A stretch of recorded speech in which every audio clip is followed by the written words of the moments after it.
वाहिगुरू जी का खालसा वाहिगुरू जी की फतेह। Punjabi audio book सुन रहे सारे ਸਰੋਤਿਆਂ ਨੂੰ मेरे ਮਨਿੰਦਰ कौर ਵੱਲੋਂ प्यार भरी सत श्री अकाल। ते सिख भी निकलिया गया भाग 8वां। रोटी खाण तो बाद उन्हां ने मैनू कारखाना विखाया जिथे सब कुछ तैयार हुंदा है। तबूक बनाउण वाली मशीन दी सारी वर्किंग मशीन चला के समझाई। किन्ने सीमेंट बजरी ते रेत नाल किन्ने ब्लाक बनदे हन ते एक ब्लाक किन्ने दा बनदा है सब दस्सिया। उत्थे प्रसाद लई फुल्लियां भुनन लई भी उन्हां अपनी ही भट्ठी लाई हुई है। कारखाने विच सीमेंट दियां सिद्धियां ते गोल चादरां भी बनदियां हन। पिलर जालियां गल की हर काम उत्थे जंगी पद्धर ते हो रहा है। उन्होंने मैनू दस्सिया कि जिथे 1 लाख बंदे दे इकट्ठे होण दा अनुमान होवे उत्थे असी 400 टट्टियां बनाउंदे हां। पेशाब करन वास्ते प्रबंध इस तो वखरा हुंदा है ताकि किसे नू 1 मिनट भी बाहर ना खलोना पवे ते 1 लाख बंदे दे प्रवचन सुनन आदि दा प्रबंध 6 दिनां विच रंग रोगन करके बिल्कुल मुकम्मल कर दिंदे हां। ट्रक ते बुलडोजर वगैरह साडे अपने हन। फिटिंग दा काम सेवादार बगैर किसी मेहनत लई तो मुफ्त ही करदे हन। जिथे इकट्ठ होवे उत्थे वक्ती हस्पताल भी बनाया जांदा है। डॉक्टर नर्सां सब मुफ्त दी सेवा करन वाले हुंदे हन। बिजली दे माहर ते होर तकनीकी काम सब सेवा रिश्वत ते आधारित है। दूजे पासे सिख धर्म अस्थानां दी गल लै लो। कार सेवा श्रोमणी कमेटी पैसे लैके दिंदी है। जिस कार सेवा वाले साध नूं सेवा मिलदी है ओह लागे लागे दे पिंडां दा जीना हराम कर दिंदा है। जीपां दे के दुध इकट्ठा करन भेजदा है। कदे पक्का पकाया लंगर अते कदे लैंटर पाउण लई नासां विच धुआं दे के मुफ्त दे कीर्ति इकट्ठे करदा है। कार सेवा करदियां करदियां साध ओह गंद घोलदा है जेड़ा रहे रब दा नां। राधा स्वामिया ने किताबां तां सैकड़ियां दे हिसाब नाल लिखियां हन पर गुरु ग्रंथ साहिब वांग कोई ग्रंथ तैयार नहीं कीता। डेरे दे नाल ही major general brigadier IG police engineer doctor ते होर सरकारी नौकरियां तो रिटायर हो चुके अफसरां दे आपो अपने छोटे छोटे बंगले हन। हर गड्डी ब्यास रेलवे स्टेशन ते रुक के आउंदी ते जांदी है। हुण ब्यास एयरपोर्ट बनाउण दी तैयारी भी हो रही है ताकि विदेशां तो राधा स्वामी जहाज राही भंडारे ते आया करन। ਇਹੋ ਜਿਹੇ ਕੁਝ ਕਾਰਨ ਹਨ ਜਿਨ੍ਹਾਂ ਕਰਕੇ ਸਿੱਖ ਧਰਮ ਵਿੱਚ ਲੋਕਾਂ ਦੀ ਦਿਲਚਸਪੀ ਘਟਦੀ ਜਾਂਦੀ ਹੈ ਤੇ ਰਾਧਾ ਸੁਆਮੀ ਨਿਰੰਕਾਰੀ ਤੇ ਇਸ ਤਰ੍ਹਾਂ ਦੇ ਹੋਰ ਧਰਮਾਂ ਵਿੱਚ ਵੱਧਦੀ ਜਾਂਦੀ ਹੈ। ਸਿੱਖਾਂ ਵਿੱਚ ਅੱਗੇ ਵਾਲਾ ਉਤਸ਼ਾਹ ਹੈ ਹੀ ਨਹੀਂ। ਅੱਗੇ ਸਿੱਖ ਜਦੋਂ ਵੀ कदे अमृतसर जाते तो दरबार साहिब इशनान जरूर करते। हुण वेखीदा है कि कोई विरला ही इशनान कर रहा हुंदा है। कित्थे 1 लाख बंदे वास्ते 400 टट्टी दा प्रबंध ते कित्थे दरबार साहिब दे दर्शनां नूं आउण वाली कई लाख संगत वास्ते एक निक्का जिहा पेशाब घर जिथे मसां 6-7 आदमी ही जा सकते हैं। एक गल सिख धर्म विच बड़ी अजीब है। जे कुदरती जरूरत टट्टी पेशाब की सहूलत ना बनाउण बारे पुछो तो कहिंदे हन दरबार साहिब दे अंदर टट्टी खाने बना के गंद पाउणा है। पर दूजे पासे किसी भी डॉक्टर नूं पुछ लो ओह कहेगा कि करीब करीब 800 ग्राम गंद हर वेले बंदे दे पेट विच रहिंदा है। जे यह गंद किसी वजह करके हैजे आदि की बीमारी कारण पेट विचों निकल जावे तां बंदा मर जांदा है। इसे करके ही टट्टियां लगन की बीमारी नूं गंभीर मिथ्या गया है। 800 ग्राम गंद ढिड विच लैके तां बंदा महाराज की हजूरी विच जाके मत्था भी टेकदा है ते महाराज दे ताबिया भी बैठदा है। पर परिक्रमा विच लोकां नूं यह सहूलत ना देनी समझ नहीं आउंदी किधर दी दलील है। अजकल तां गुसलखानियां दे ऐसे वधिया संद आ गए हन कि बंदा जदों भी हाजत तो वेला हो के पिछे हटदा है तां उसे वेले ही पानी अपने आप चल पैंदा है। बदबू वगैरह दा तां सवाल ही पैदा नहीं हुंदा। जे परिक्रमा विच किसी छोटे बच्चे नूं पेशाब जां टट्टी आ जावे तां ओहदा मां प्यो ओहनूं लैके किधर नूं भज्जे। मैनूं एक खाड़कू सिंह दी गल याद आई। ਭਾਈ ਰਮਿੰਦਰ ਸਿੰਘ ਟੈਣੀ ਜਿਹੜੇ ਅਕਾਲੀ ਦਲ ਜਲੰਧਰ ਸ਼ਹਿਰੀ ਦੇ ਉਸ ਵੇਲੇ ਪ੍ਰਧਾਨ ਮਾਸਟਰ ਅਮਰੀਕ ਸਿੰਘ ਦੇ ਬੇਟੇ ਸਨ, ਨੇ ਬਹੁਤ ਹੀ ਬੇਦਾਗ ਅਤੇ ਵਧੀਆ ਖਾੜਕੂ ਜੀਵਨ ਗੁਜ਼ਾਰਿਆ।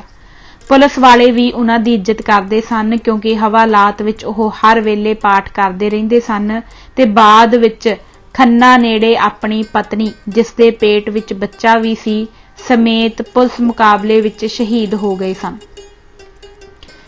ਇਹ ਭਾਣਾ ਵਾਪਰਨ ਤੇ ਜਦੋਂ ਮੈਂ ਅਫਸੋਸ ਕਰਨ ਮਾਸਟਰ ਜੀ ਦੇ ਘਰ ਗਿਆ ਤਾਂ ਉਹਨਾਂ ਨੇ ਦੱਸਿਆ ਕਿ ਟੈਣੀ ਨੇ ਕਿਹਾ ਸੀ ਕਿ ਇਸ ਕਮਰੇ ਵਿੱਚ ਫਰਸ਼ ਥੱਲੇ ਸੀਵਰੇਜ ਦੇ ਪਾਈਪ ਨਾ ਪਾਇਓ ਕਿਉਂਕਿ ਜੇ ਕਦੇ ਮੈਂ ਇੱਥੇ ਆਵਾਂ ਤਾਂ ਬੈਠ ਕੇ ਭਜਨ ਬੰਦਗੀ ਕਰਨੀ ਹੁੰਦੀ ਹੈ। ਮੈਂ ਇਹ ਗੱਲ ਸੁਣ ਕੇ ਹੈਰਾਨ ਰਹਿ ਗਿਆ ਕਿਉਂਕਿ ਰਮਿੰਦਰ ਸਿੰਘ ਟੈਣੀ ਇੱਕ ਪੜ੍ਹਿਆ ਲਿਖਿਆ ਨੌਜਵਾਨ ਸੀ ਤੇ ਇੱਕ ਨਿੱਜੀ ਕਾਲਜ ਚਲਾਉਂਦਾ ਸੀ ਜਿਸ ਵਿੱਚ ਸਾਇੰਸ ਦੀਆਂ ਵੀ ਸ਼ਾਇਦ ਕਲਾਸਾਂ ਲੱਗਦੀਆਂ ਸਨ। ਪਾਈਪ ਤੇ ਜ਼ਮੀਨ ਦੇ ਥੱਲੇ ਪੈਣੇ ਸਨ। ਉੱਪਰ 2.5-3 ਇੰਚ ਮੋਟੀ ਕੰਕਰੀਟ ਦੀ ਫਰਸ਼ ਪੈਣੀ ਸੀ, ਪਰ ਫੇਰ ਵੀ ਥੱਲੇ ਪਾਈਪ ਨਾ ਪਾਉਣ ਦੀ ਹਿਦਾਇਤ ਸੀ। ਦਮਦਮੀ ਟਕਸਾਲ ਚੌਂਕ ਮਹਿਤਾ ਗੁਰਦੁਆਰਾ ਗੁਰਦਰਸ਼ਨ ਪ੍ਰਕਾਸ਼ ਵਿਖੇ ਡੇਰੇ ਦੇ ਸਿੰਘਾਂ ਦੇ ਰਹਿਣ ਲਈ ਕਮਰੇ ਬਣੇ ਹੋਏ ਹਨ। ਗੁਰਦੁਆਰਾ ਸਾਹਿਬ ਦਾ ਖੁੱਲ੍ਹਾ ਅਹਾਤਾ ਕਈ ਏਕੜ ਜ਼ਮੀਨ ਵਿੱਚ ਹੈ। ਰਿਹਾਇਸ਼ ਵਾਲੇ ਕਮਰੇ ਅਹਾਤੇ ਦੇ ਇੱਕ ਬੰਨੇ ਬਣੇ ਹੋਏ ਹਨ ਤੇ ਬਾਥਰੂਮ ਅਹਾਤੇ ਦੇ ਦੂਜੇ ਬੰਨੇ। ਜੇ ਕਿਸੇ ਨਵੀਂ ਬਣੀ ਇਮਾਰਤ ਚੰਡੀਗੜ੍ਹ ਲੰਗਰ ਵਾਲੇ ਹਾਲ ਦੇ ਉੱਪਰ ਬਣੀ ਇਮਾਰਤ ਨੂੰ ਕਹਿੰਦੇ ਹਨ ਤੇ ਉਸ ਦੀ ਨਾਲ ਵਾਲੀ ਇਮਾਰਤ ਵਿੱਚ ਰਹਿੰਦੇ ਬੰਦੇ ਨੂੰ ਹਾਜਤ ਹੋ ਜਾਵੇ ਤਾਂ ਮੈਂ ਨਹੀਂ ਸਮਝਦਾ ਉਹ ਅਹਾਤੇ ਦੇ ਦੂਜੇ ਬੰਨੇ ਬਣੇ ਬਾਥਰੂਮ ਤੱਕ ਪਹੁੰਚ ਸਕੇ। ਜੇ ਹੁਣ ਵੀ ਉਸ ਇਮਾਰਤ ਵਿੱਚ ਕਿਸੇ ਬਾਹਰੋਂ ਗਏ ਵਿਅਕਤੀ ਨੂੰ ਪਿਸ਼ਾਬ ਆ ਜਾਵੇ ਤਾਂ ਉੱਥੇ ਰਹਿਣ ਵਾਲੇ ਸਿੰਘ ਕਹਿੰਦੇ ਹਨ, ਆਰੇ ਵਾਲੇ ਬੰਨੇ ਪਿੱਛੇ ਜਾ ਕੇ ਕਰ ਆਓ। ਕਿ ਇਸ ਨਾਲੋਂ ਇਹ ਚੰਗਾ ਨਹੀਂ ਸੀ ਕਿ ਹਰ ਕਮਰੇ ਨਾਲ ਸੰਬੰਧਿਤ ਇੱਕ ਬਾਥਰੂਮ ਹੁੰਦਾ, ਪਰ ਸਵੱਛਤਾ ਤੇ ਬ੍ਰਾਹਮਣ ਦੀ ਸੁੱਚ ਨੇ ਇਹ ਹੋਣ ਨਹੀਂ ਦਿੱਤਾ। ਲੋਕ ਸਮੇਂ ਦੇ ਨਾਲ ਨਾਲ ਅਗਾਂਹ ਨੂੰ ਜਾਂਦੇ ਹਨ, ਪਰ ਸਿੱਖ ਦਿਨੋਂ ਦਿਨੀ 16ਵੀਂ ਸਦੀ ਵੱਲ ਨੂੰ ਜਾ ਰਹੇ ਹਨ। ਇਸੇ ਕਰਕੇ ਹੀ ਇਹ ਉੱਥੇ ਪਹੁੰਚ ਚੱਲੇ ਹਨ ਜਿੱਥੋਂ ਤੁਰੇ ਸੀ। ਬ੍ਰਾਹਮਣਵਾਦ ਦਾ ਦੰਦਨਾਉਂਦਾ ਅਜਗਰ ਇਹਨਾਂ ਨੂੰ ਨਿਗਲ ਚੱਲਿਆ ਹੈ। ਮੇਰੀ ਮਾਤਾ ਜੀ ਦੀ ਬੜੀ ਖਾਹਿਸ਼ ਸੀ ਕਿ ਉਹ ਦਿੱਲੀ ਦੇ ਗੁਰਦੁਆਰਿਆਂ ਦੇ ਦਰਸ਼ਨ ਕਰੇ। ਉਹ ਵਿਚਾਰੀ ਇਸ ਤੋਂ ਪਹਿਲਾਂ ਕਦੇ ਵੀ ਦਿੱਲੀ ਨਹੀਂ ਸੀ ਗਈ। ਮੈਨੂੰ ਕਈ ਵਾਰ ਪੁੱਛਦੀ ਰਹਿੰਦੀ ਸੀ, ਗੁਰਦੁਆਰਾ ਸੀਸਗੰਜ ਸਾਹਿਬ ਤੇ ਬਹੁਤ ਵੱਡਾ ਹੋਣਾ, ਕਹਿੰਦੇ ਲਾਲ ਕਿਲਾ ਵੀ ਉੱਥੋਂ ਲਾਗੇ ਹੀ ਆ। ਇਹ ਸੋਚ ਕੇ ਕਿ ਕਿਤੇ ਮੇਰੀ ਮਾਤਾ ਦੀ ਖਾਹਿਸ਼ ਅਧੂਰੀ ਹੀ ਨਾ ਰਹਿ ਜਾਵੇ, ਮੈਂ ਆਪਣੇ ਇੱਕ ਰਿਸ਼ਤੇਦਾਰ ਜਿਸ ਦੇ ਮਹਿਕਮੇ ਦਾ ਸਬੰਧ ਪੰਜਾਬ ਭਵਨ ਦੀ ਬੁਕਿੰਗ ਨਾਲ ਸੀ ਨੂੰ ਕਿਹਾ ਕਿ ਕਿਸੇ ਤਰ੍ਹਾਂ ਮੇਰੇ ਲਈ ਪੰਜਾਬ ਭਵਨ ਵਿੱਚ 2 ਕਮਰੇ 2 ਦਿਨ ਲਈ ਬੁੱਕ ਕਰਵਾ ਦੇਵੇ। ਜਦੋਂ ਮੈਂ ਗੁਰਦੁਆਰਿਆਂ ਦੇ ਦਰਸ਼ਨ ਦੀ ਗੱਲ ਦੱਸੀ ਤਾਂ ਉਸ ਰਿਸ਼ਤੇਦਾਰ ਦੀ ਮਾਂ ਵੀ ਉਹਦੇ ਖਹਿੜੇ ਪੈ ਗਈ ਕਿ ਮੈਂ ਵੀ ਦਿੱਲੀ ਕਦੇ ਨਹੀਂ ਗਈ। ਸਬੱਬ ਨਾਲ ਹੁਣ ਸਾਥ ਬਣਿਆ ਹੈ, ਮੈਨੂੰ ਵੀ ਨਾਲ ਲੈ ਕੇ ਚੱਲ। ਦਿੱਲੀ ਕੋਈ ਪੰਜਾਬ ਦੀ ਰਾਜਨੀਤਿਕ ਸਰਗਰਮੀ ਚੱਲ ਰਹੀ ਸੀ, ਇਸ ਲਈ ਕਮਰੇ ਬੁੱਕ ਨਾ ਹੋ ਸਕੇ। ਇੱਕ ਪਾਰਟੀ ਤੇ ਅਸੀਂ ਇਕੱਠੇ ਹੋਏ ਤੇ ਮੈਂ ਆਪਣੇ ਰਿਸ਼ਤੇਦਾਰ ਨਾਲ ਦਿੱਲੀ ਜਾਣ ਦੇ ਪ੍ਰੋਗਰਾਮ ਦੀਆਂ ਗੱਲਾਂ ਕਰ ਰਿਹਾ ਸਾਂ ਕਿ ਨਿਰੰਜਨ ਸਿੰਘ, ਜੋ ਉਦੋਂ ਡੀਸੀ ਗੁਰਦਾਸਪੁਰ ਲੱਗੇ ਹੋਏ ਸਨ, ਸਾਡੇ ਨਾਲ ਹੀ ਬੈਠੇ ਸਨ। ਮੇਰੇ ਵੀ ਉਹ ਥੋੜੇ ਜਿਹੇ ਵਾਕਫ ਸਨ, ਪਰ ਮੇਰੇ ਰਿਸ਼ਤੇਦਾਰ ਦੇ ਉਹ ਚੰਡੀਗੜ੍ਹ ਅਫਸਰ ਰਹਿ ਚੁੱਕੇ ਸਨ। ਉਹਨਾਂ ਸਾਨੂੰ ਕਿਹਾ, ਪੰਜਾਬ ਭਵਨ ਤੁਸਾਂ ਜ਼ਰੂਰ ਠਹਿਰਨਾ ਹੈ, ਮੈਂ ਤੁਹਾਨੂੰ ਚਿੱਠੀ ਲਿਖ ਕੇ ਦਿੰਦਾ ਹਾਂ, ਤੁਸੀਂ ਦਿੱਲੀ ਜਾ ਕੇ ਨਿਰੰਕਾਰੀ ਭਵਨ ਵਿੱਚ ਠਹਿਰਿਓ, ਭਾਵੇਂ ਉੱਥੇ 10 ਦਿਨ ਰਹੋ। ਇਹ ਗੱਲ ਦਸੰਬਰ 1977 ਜਾਂ ਜਨਵਰੀ 1978 ਦੀ ਹੈ। ਉਦੋਂ ਅਜੇ ਸਿੱਖਾਂ ਤੇ ਨਿਰੰਕਾਰੀਆਂ ਵਿੱਚ ਕੋਈ ਝਗੜਾ ਨਹੀਂ ਸੀ ਤੇ ਆਮ ਲੋਕਾਂ ਨੂੰ, ਖਾਸ ਕਰਕੇ ਦੁਆਬੇ ਵਿੱਚ ਨਿਰੰਕਾਰੀ ਕੋਈ ਬਹੁਤੇ ਮਸ਼ਹੂਰ ਵੀ ਨਹੀਂ ਸਨ। ਬਸ ਇੰਨਾ ਸੁਣੀਦਾ ਸੀ ਕਿ ਨਿਰੰਕਾਰੀ ਬਾਬਾ ਆਪਣਾ ਇੱਕ ਹੱਥ ਉੱਪਰ ਤੇ ਇੱਕ ਹੱਥ ਥੱਲੇ ਰੱਖ ਕੇ ਲੋਕਾਂ ਨੂੰ ਦੱਸਦਾ ਹੈ ਕਿ ਦੋਹਾਂ ਹੱਥਾਂ ਵਿੱਚ ਜਿਹੜਾ ਫਾਸਲਾ ਹੈ, ਬਸ ਉਹ ਹੀ ਪਰਮਾਤਮਾ ਹੈ। ਨਿਰੰਜਨ ਸਿੰਘ ਵੀ ਨਿਰੰਕਾਰੀ ਬਾਬੇ ਦਾ ਸਮਝੋ ਸੱਜਾ ਹੱਥ ਸੀ। ਉਹਦੇ ਕੋਲੋਂ ਚਿੱਠੀ ਲੈ ਕੇ ਅਸੀਂ 2 ਪਰਿਵਾਰ 2 ਕਾਰਾਂ ਤੇ ਦਿੱਲੀ ਚਲੇ ਗਏ। ਰੋਹਤਕ ਰੋਡ ਤੇ ਕਿੰਗਜ਼ਵੇ ਕੈਂਪ ਵਿੱਚ ਨਿਰੰਕਾਰੀ ਭਵਨ ਹੈ। ਜਦੋਂ ਸਾਡੀਆਂ ਕਾਰਾਂ ਨਿਰੰਕਾਰੀ ਭਵਨ ਅੱਗੇ ਰੁਕੀਆਂ ਤਾਂ ਮੇਰੇ ਰਿਸ਼ਤੇਦਾਰ ਨੇ ਨਿਰੰਜਨ ਸਿੰਘ ਵਾਲੀ ਚਿੱਠੀ ਗੇਟ ਤੇ ਖਲੋਤੇ 2 ਬੰਦਿਆਂ ਵਿੱਚੋਂ ਇੱਕ ਨੂੰ ਦਿੱਤੀ। ਉਹ ਚਿੱਠੀ ਲੈ ਕੇ ਅੰਦਰ ਚਲਾ ਗਿਆ ਤੇ ਆਪਣੇ ਨਾਲ 5-6 ਬੰਦਿਆਂ ਨੂੰ ਲਿਆਇਆ। ਉਹਨਾਂ ਵਿੱਚ ਇੱਕ आदखड़ जही चंगी डील डोल ते पूरे रोब वाली औरत भी सी। उस आउंदी ने ही सानू उच्ची सारी धन निरंकार कहा ते असां अगों सत श्री अकाल कह के जवाब दिता। सानू कोई पता नहीं सी कि अगों सानू भी धन निरंकार कहना चाहिदा है। उस बीबी ने हुक्म देण वाले लहजे विच एक अमृतधारी सिंह जिसनू उसने ज्ञानी जी करके संबोधन किया सी कहा, ज्ञानी जी इन्हां नू 13 ते 14 नंबर कमरे दे दिओ। फिर उसने सानू कहा, कमरे ते होर भी बहुत हन पर यह दोवें कमरे बड़े खुले डुल्ले हन ते तुहाडे नाल छोटे बच्चे हन, उपर खेडणगे ते जे इन्हां दा जी करे तां थल्ले आके विहड़े विच भी खेड सकदे हन। हुणे ही खेडण लई कई बच्चे आ जाणे हन। ਇਹ ਦੋਵੇਂ कमरे पहली मंजिल ते सन ते इन्हां दे बिल्कुल सामने थल्ले विहड़ा सी। विहड़े तो परले पासे निरंकारी बाबे गुरबचन सिंह दी रिहाइश सी। उन्हां दे घर दे दरवाजे इस विहड़े विच खुलदे सन। कार आके दरवाजे अगे खलो जांदी ते निरंकारी बाबा कार विचों उतर के कमरे विच चला जांदा। इसे घर अगे ही जदों कार आके रुकी सी ते बाबा ते उन्हां दा ड्राइवर कमगन मैन प्रताप सिंह कार विचों बाहर निकले सन तां 13 नंबर कमरे दी बारी विचों दी ही गोली चला के भाई रणजीत सिंह ने उन्हां नूं मारिया दसदे हन। फिर 13 नंबर कमरे दी ही पिछली बारी जिस दी ग्रिल दसदे हन कि भाई रणजीत सिंह ने एक दिन पहलां ही खोली हुई सी ते सिर्फ माड़े माड़े पेच ही अड़ाए हुए सन नूं पिछे हटा के पिछले पासे उतर के ओह फरार हो गए सन। ਇਹ ਗੱਲਾਂ ਭਾਈ ਰਣਜੀਤ ਸਿੰਘ ਦੇ ਚਲਾਨ ਵਿੱਚ ਲਿਖੀਆਂ ਹੋਈਆਂ ਹਨ, ਜਿਸ ਦਾ ਜੇਲ੍ਹ ਵਿੱਚ ਮੈਂ ਅੰਗਰੇਜ਼ੀ ਤੋਂ ਪੰਜਾਬੀ ਵਿੱਚ ਉਲਥਾ ਕਰਕੇ ਭਾਈ ਸਾਹਿਬ ਨੂੰ ਦਿੱਤਾ ਸੀ। ਉਸ ਗਿਆਨੀ ਵਿਚਾਰੇ ਨੂੰ ਵੀ ਜਿਹੜਾ ਸਾਨੂੰ ਅੰਦਰ ਲਿਆਇਆ ਸੀ ਦੱਸਦੇ ਹਨ ਕਿ ਸ਼ੱਕ ਵਿੱਚ ਪੁਲਿਸ ਨੇ ਫੜ ਲਿਆ ਸੀ ਤੇ ਉਸ ਨੂੰ ਬੜੀ ਕੁੱਟ ਪਈ ਸੀ। ਸਾਡੀਆਂ ਕਾਰਾਂ ਜਿਨ੍ਹਾਂ ਉੱਤੇ ਸਮਾਨ ਤੇ ਬਿਸਤਰੇ ਵਗੈਰਾ ਲੱਦੇ ਹੋਏ ਸਨ ਡਿਊਟੀ ਵਿੱਚੋਂ हो के वेड़े विच आईयां तां दोही पासी निरंकारी हथ जोड़ के खलोते सन। मेरी माता तां ओह स्वागत वेख के बड़ी प्रसन्न होई ते हौली हौली आखी जावे, यह है ते विचारे बड़े चंगे पर यह सिख नहीं लगदे। मैं पुछां, माता तुसां कित्थों हिसाब लाया? एक ते यह फतेह नहीं बुलाउंदे ते होर ही कुछ कहिंदे आ ते दूजा जिद्दां यह खुश हो के लो पैंदे आ ते ऐडा लाड करदे आ, आपां सिख ऐदां कित्थे करदे आ। मेरी अनपढ़ माता दा यह अंदाजा बिल्कुल दुरुस्त सी। जदों असीं दोवें परिवार कारां तो थल्ले उतरे तां ओह सारे साडे पैरां नूं हत्थ लाउण, क्योंकि निरंकारियां दा दूजे दे पैरां नूं हत्थ लाउणा पहला असूल है, पर असीं डंगरां वांग उदां ही खलोते रहीए। सगों जदों ओह पैरां वल नूं हत्थ करके गांह नूं आउण तां असीं अपने पैर 2 कदम पिछां नूं कर लईए। उन्हां निरंकारियां विचों एक बिरध जही औरत ने आके मेरी माता नूं धन निरंकार कहा ते अग्गों मेरी माता ने धन निरंकारियां कहा तां निरंकार दी थां निरंकारियां सुण के शायद उन्हां नूं कोई शक नहीं रहा होना कि यह देसी जहे सिख हन ते निरंकारियां दे किते नेड़ियों तेड़ियों भी नहीं लंघे होए। कहते हैं कि यह धर्म बाबा लाल दयाल जी जो बहुत ही भजन बंदगी वाले सन तो शुरू होया। ओह जदों वजद विच आउंदे तां कहंदे बोल संगते धन निरंकार। फिर अवतार सिंह नां दा उन्हां दा एक श्रद्धालु उन्हां दे डेरे तो अलग हो गया ते नवां डेरा बना के निरंकारी बन गया। बाबा लाल दयाल वाले निरंकारी अजे भी हन पर बहुती मशहूरी हुण इसे धर्म दी ही है। इस धर्म विच कुछ भी करन दी खुल है। एक बार किसी ने बाबा गुरबचन सिंह नूं पुछया, बाबा जी गां दा मांस खा लेना चाहिदा है? तां उन्हां ने कहा हाँ, पर सूर दे मांस विच रला के। इन्हां दियां 2 किताबां अवतार बाणी ते युग पुरुष हन, जिन्हां विच सिख गुरुआं ते सिख तीरथ अस्थानां दी बड़ी बदखोही कीती होई है ते लिखिया होया है कि मैं अमृतसर दरबार साहिब भी जांदा रहा ते सरोवर विच भी नहाउंदा रहा पर मैनू कोई फायदा ना होया। जदों दा निरंकारियां दी शरण विच आया हां उदों दा ही मैनू ज्ञान प्राप्त होया है। इन्हां दी किताब विच लिखिया होया है, गुरबचन गुरु है जगत का सबका पालनहार।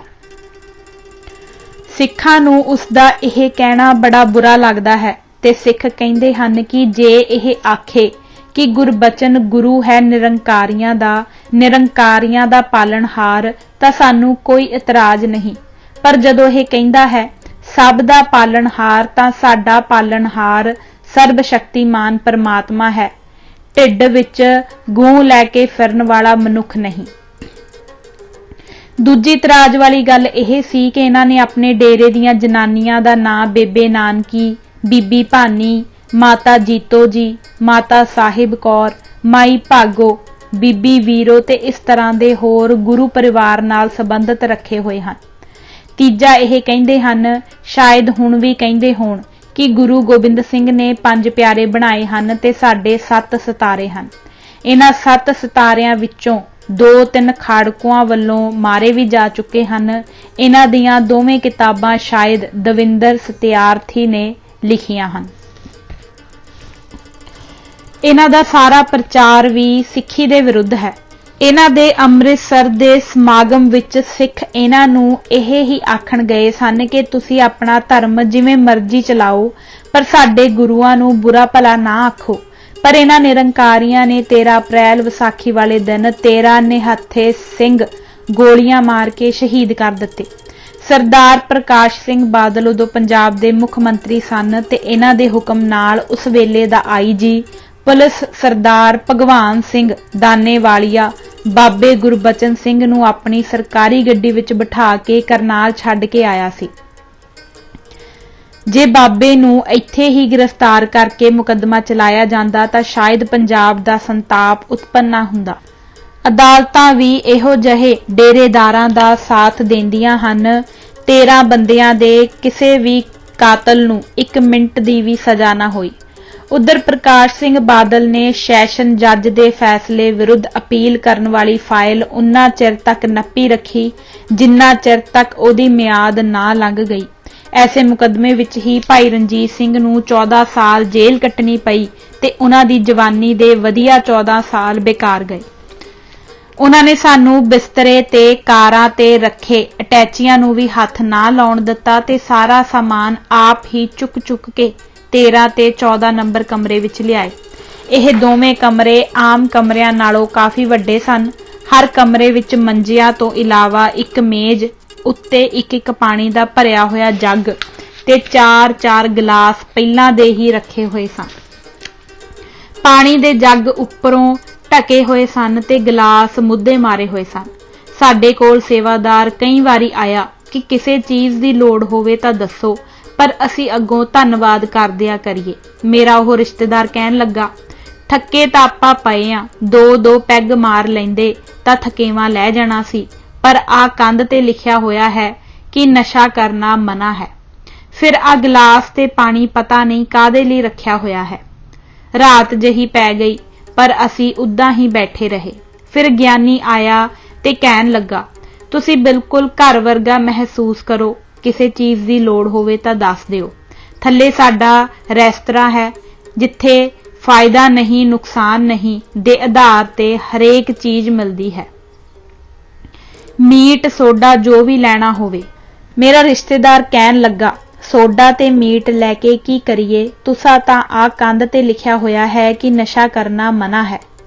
ਇਹ ਸੁਣ ਕੇ ਗਿਆਨੀ ਬੜਾ ਹੱਸਿਆ ਤੇ ਕਹਿਣ ਲੱਗਾ, ਮੈਂ ਵੀ ਆਖਾਂ ਭਈ ਇਹ ਚੁੱਪਚਾਪ ਕਿਉਂ ਬੈਠੇ ਹਨ। ਅਸਾਂ ਲਿਖ ਕੇ ਤੇ ਇਸ ਕਰਕੇ ਲਾਇਆ ਹੈ ਕਿ ਕੋਈ ਜ਼ਿਆਦਾ ਹੀ ਨਾ ਪੀ ਲਵੇ, ਕਿਉਂਕਿ ਇਹ ਸਾਡੇ VIP ਕਮਰੇ ਹਨ ਤੇ ਸਾਹਮਣੇ ਬਾਬਾ ਜੀ ਦੀ ਰਿਹਾਇਸ਼ ਹੈ। ਏਦਾਂ ਤੇ ਕੋਈ ਜ਼ਿਆਦਾ ਪੀ ਕੇ ਉੱਚੀ ਗੱਲਾਂ ਹੀ ਕਰੀ ਜਾਏਗਾ ਜਾਂ ਗਾਲੀ ਗਲੋਚ ਤੇ ਉੱਤਰ ਆਏਗਾ।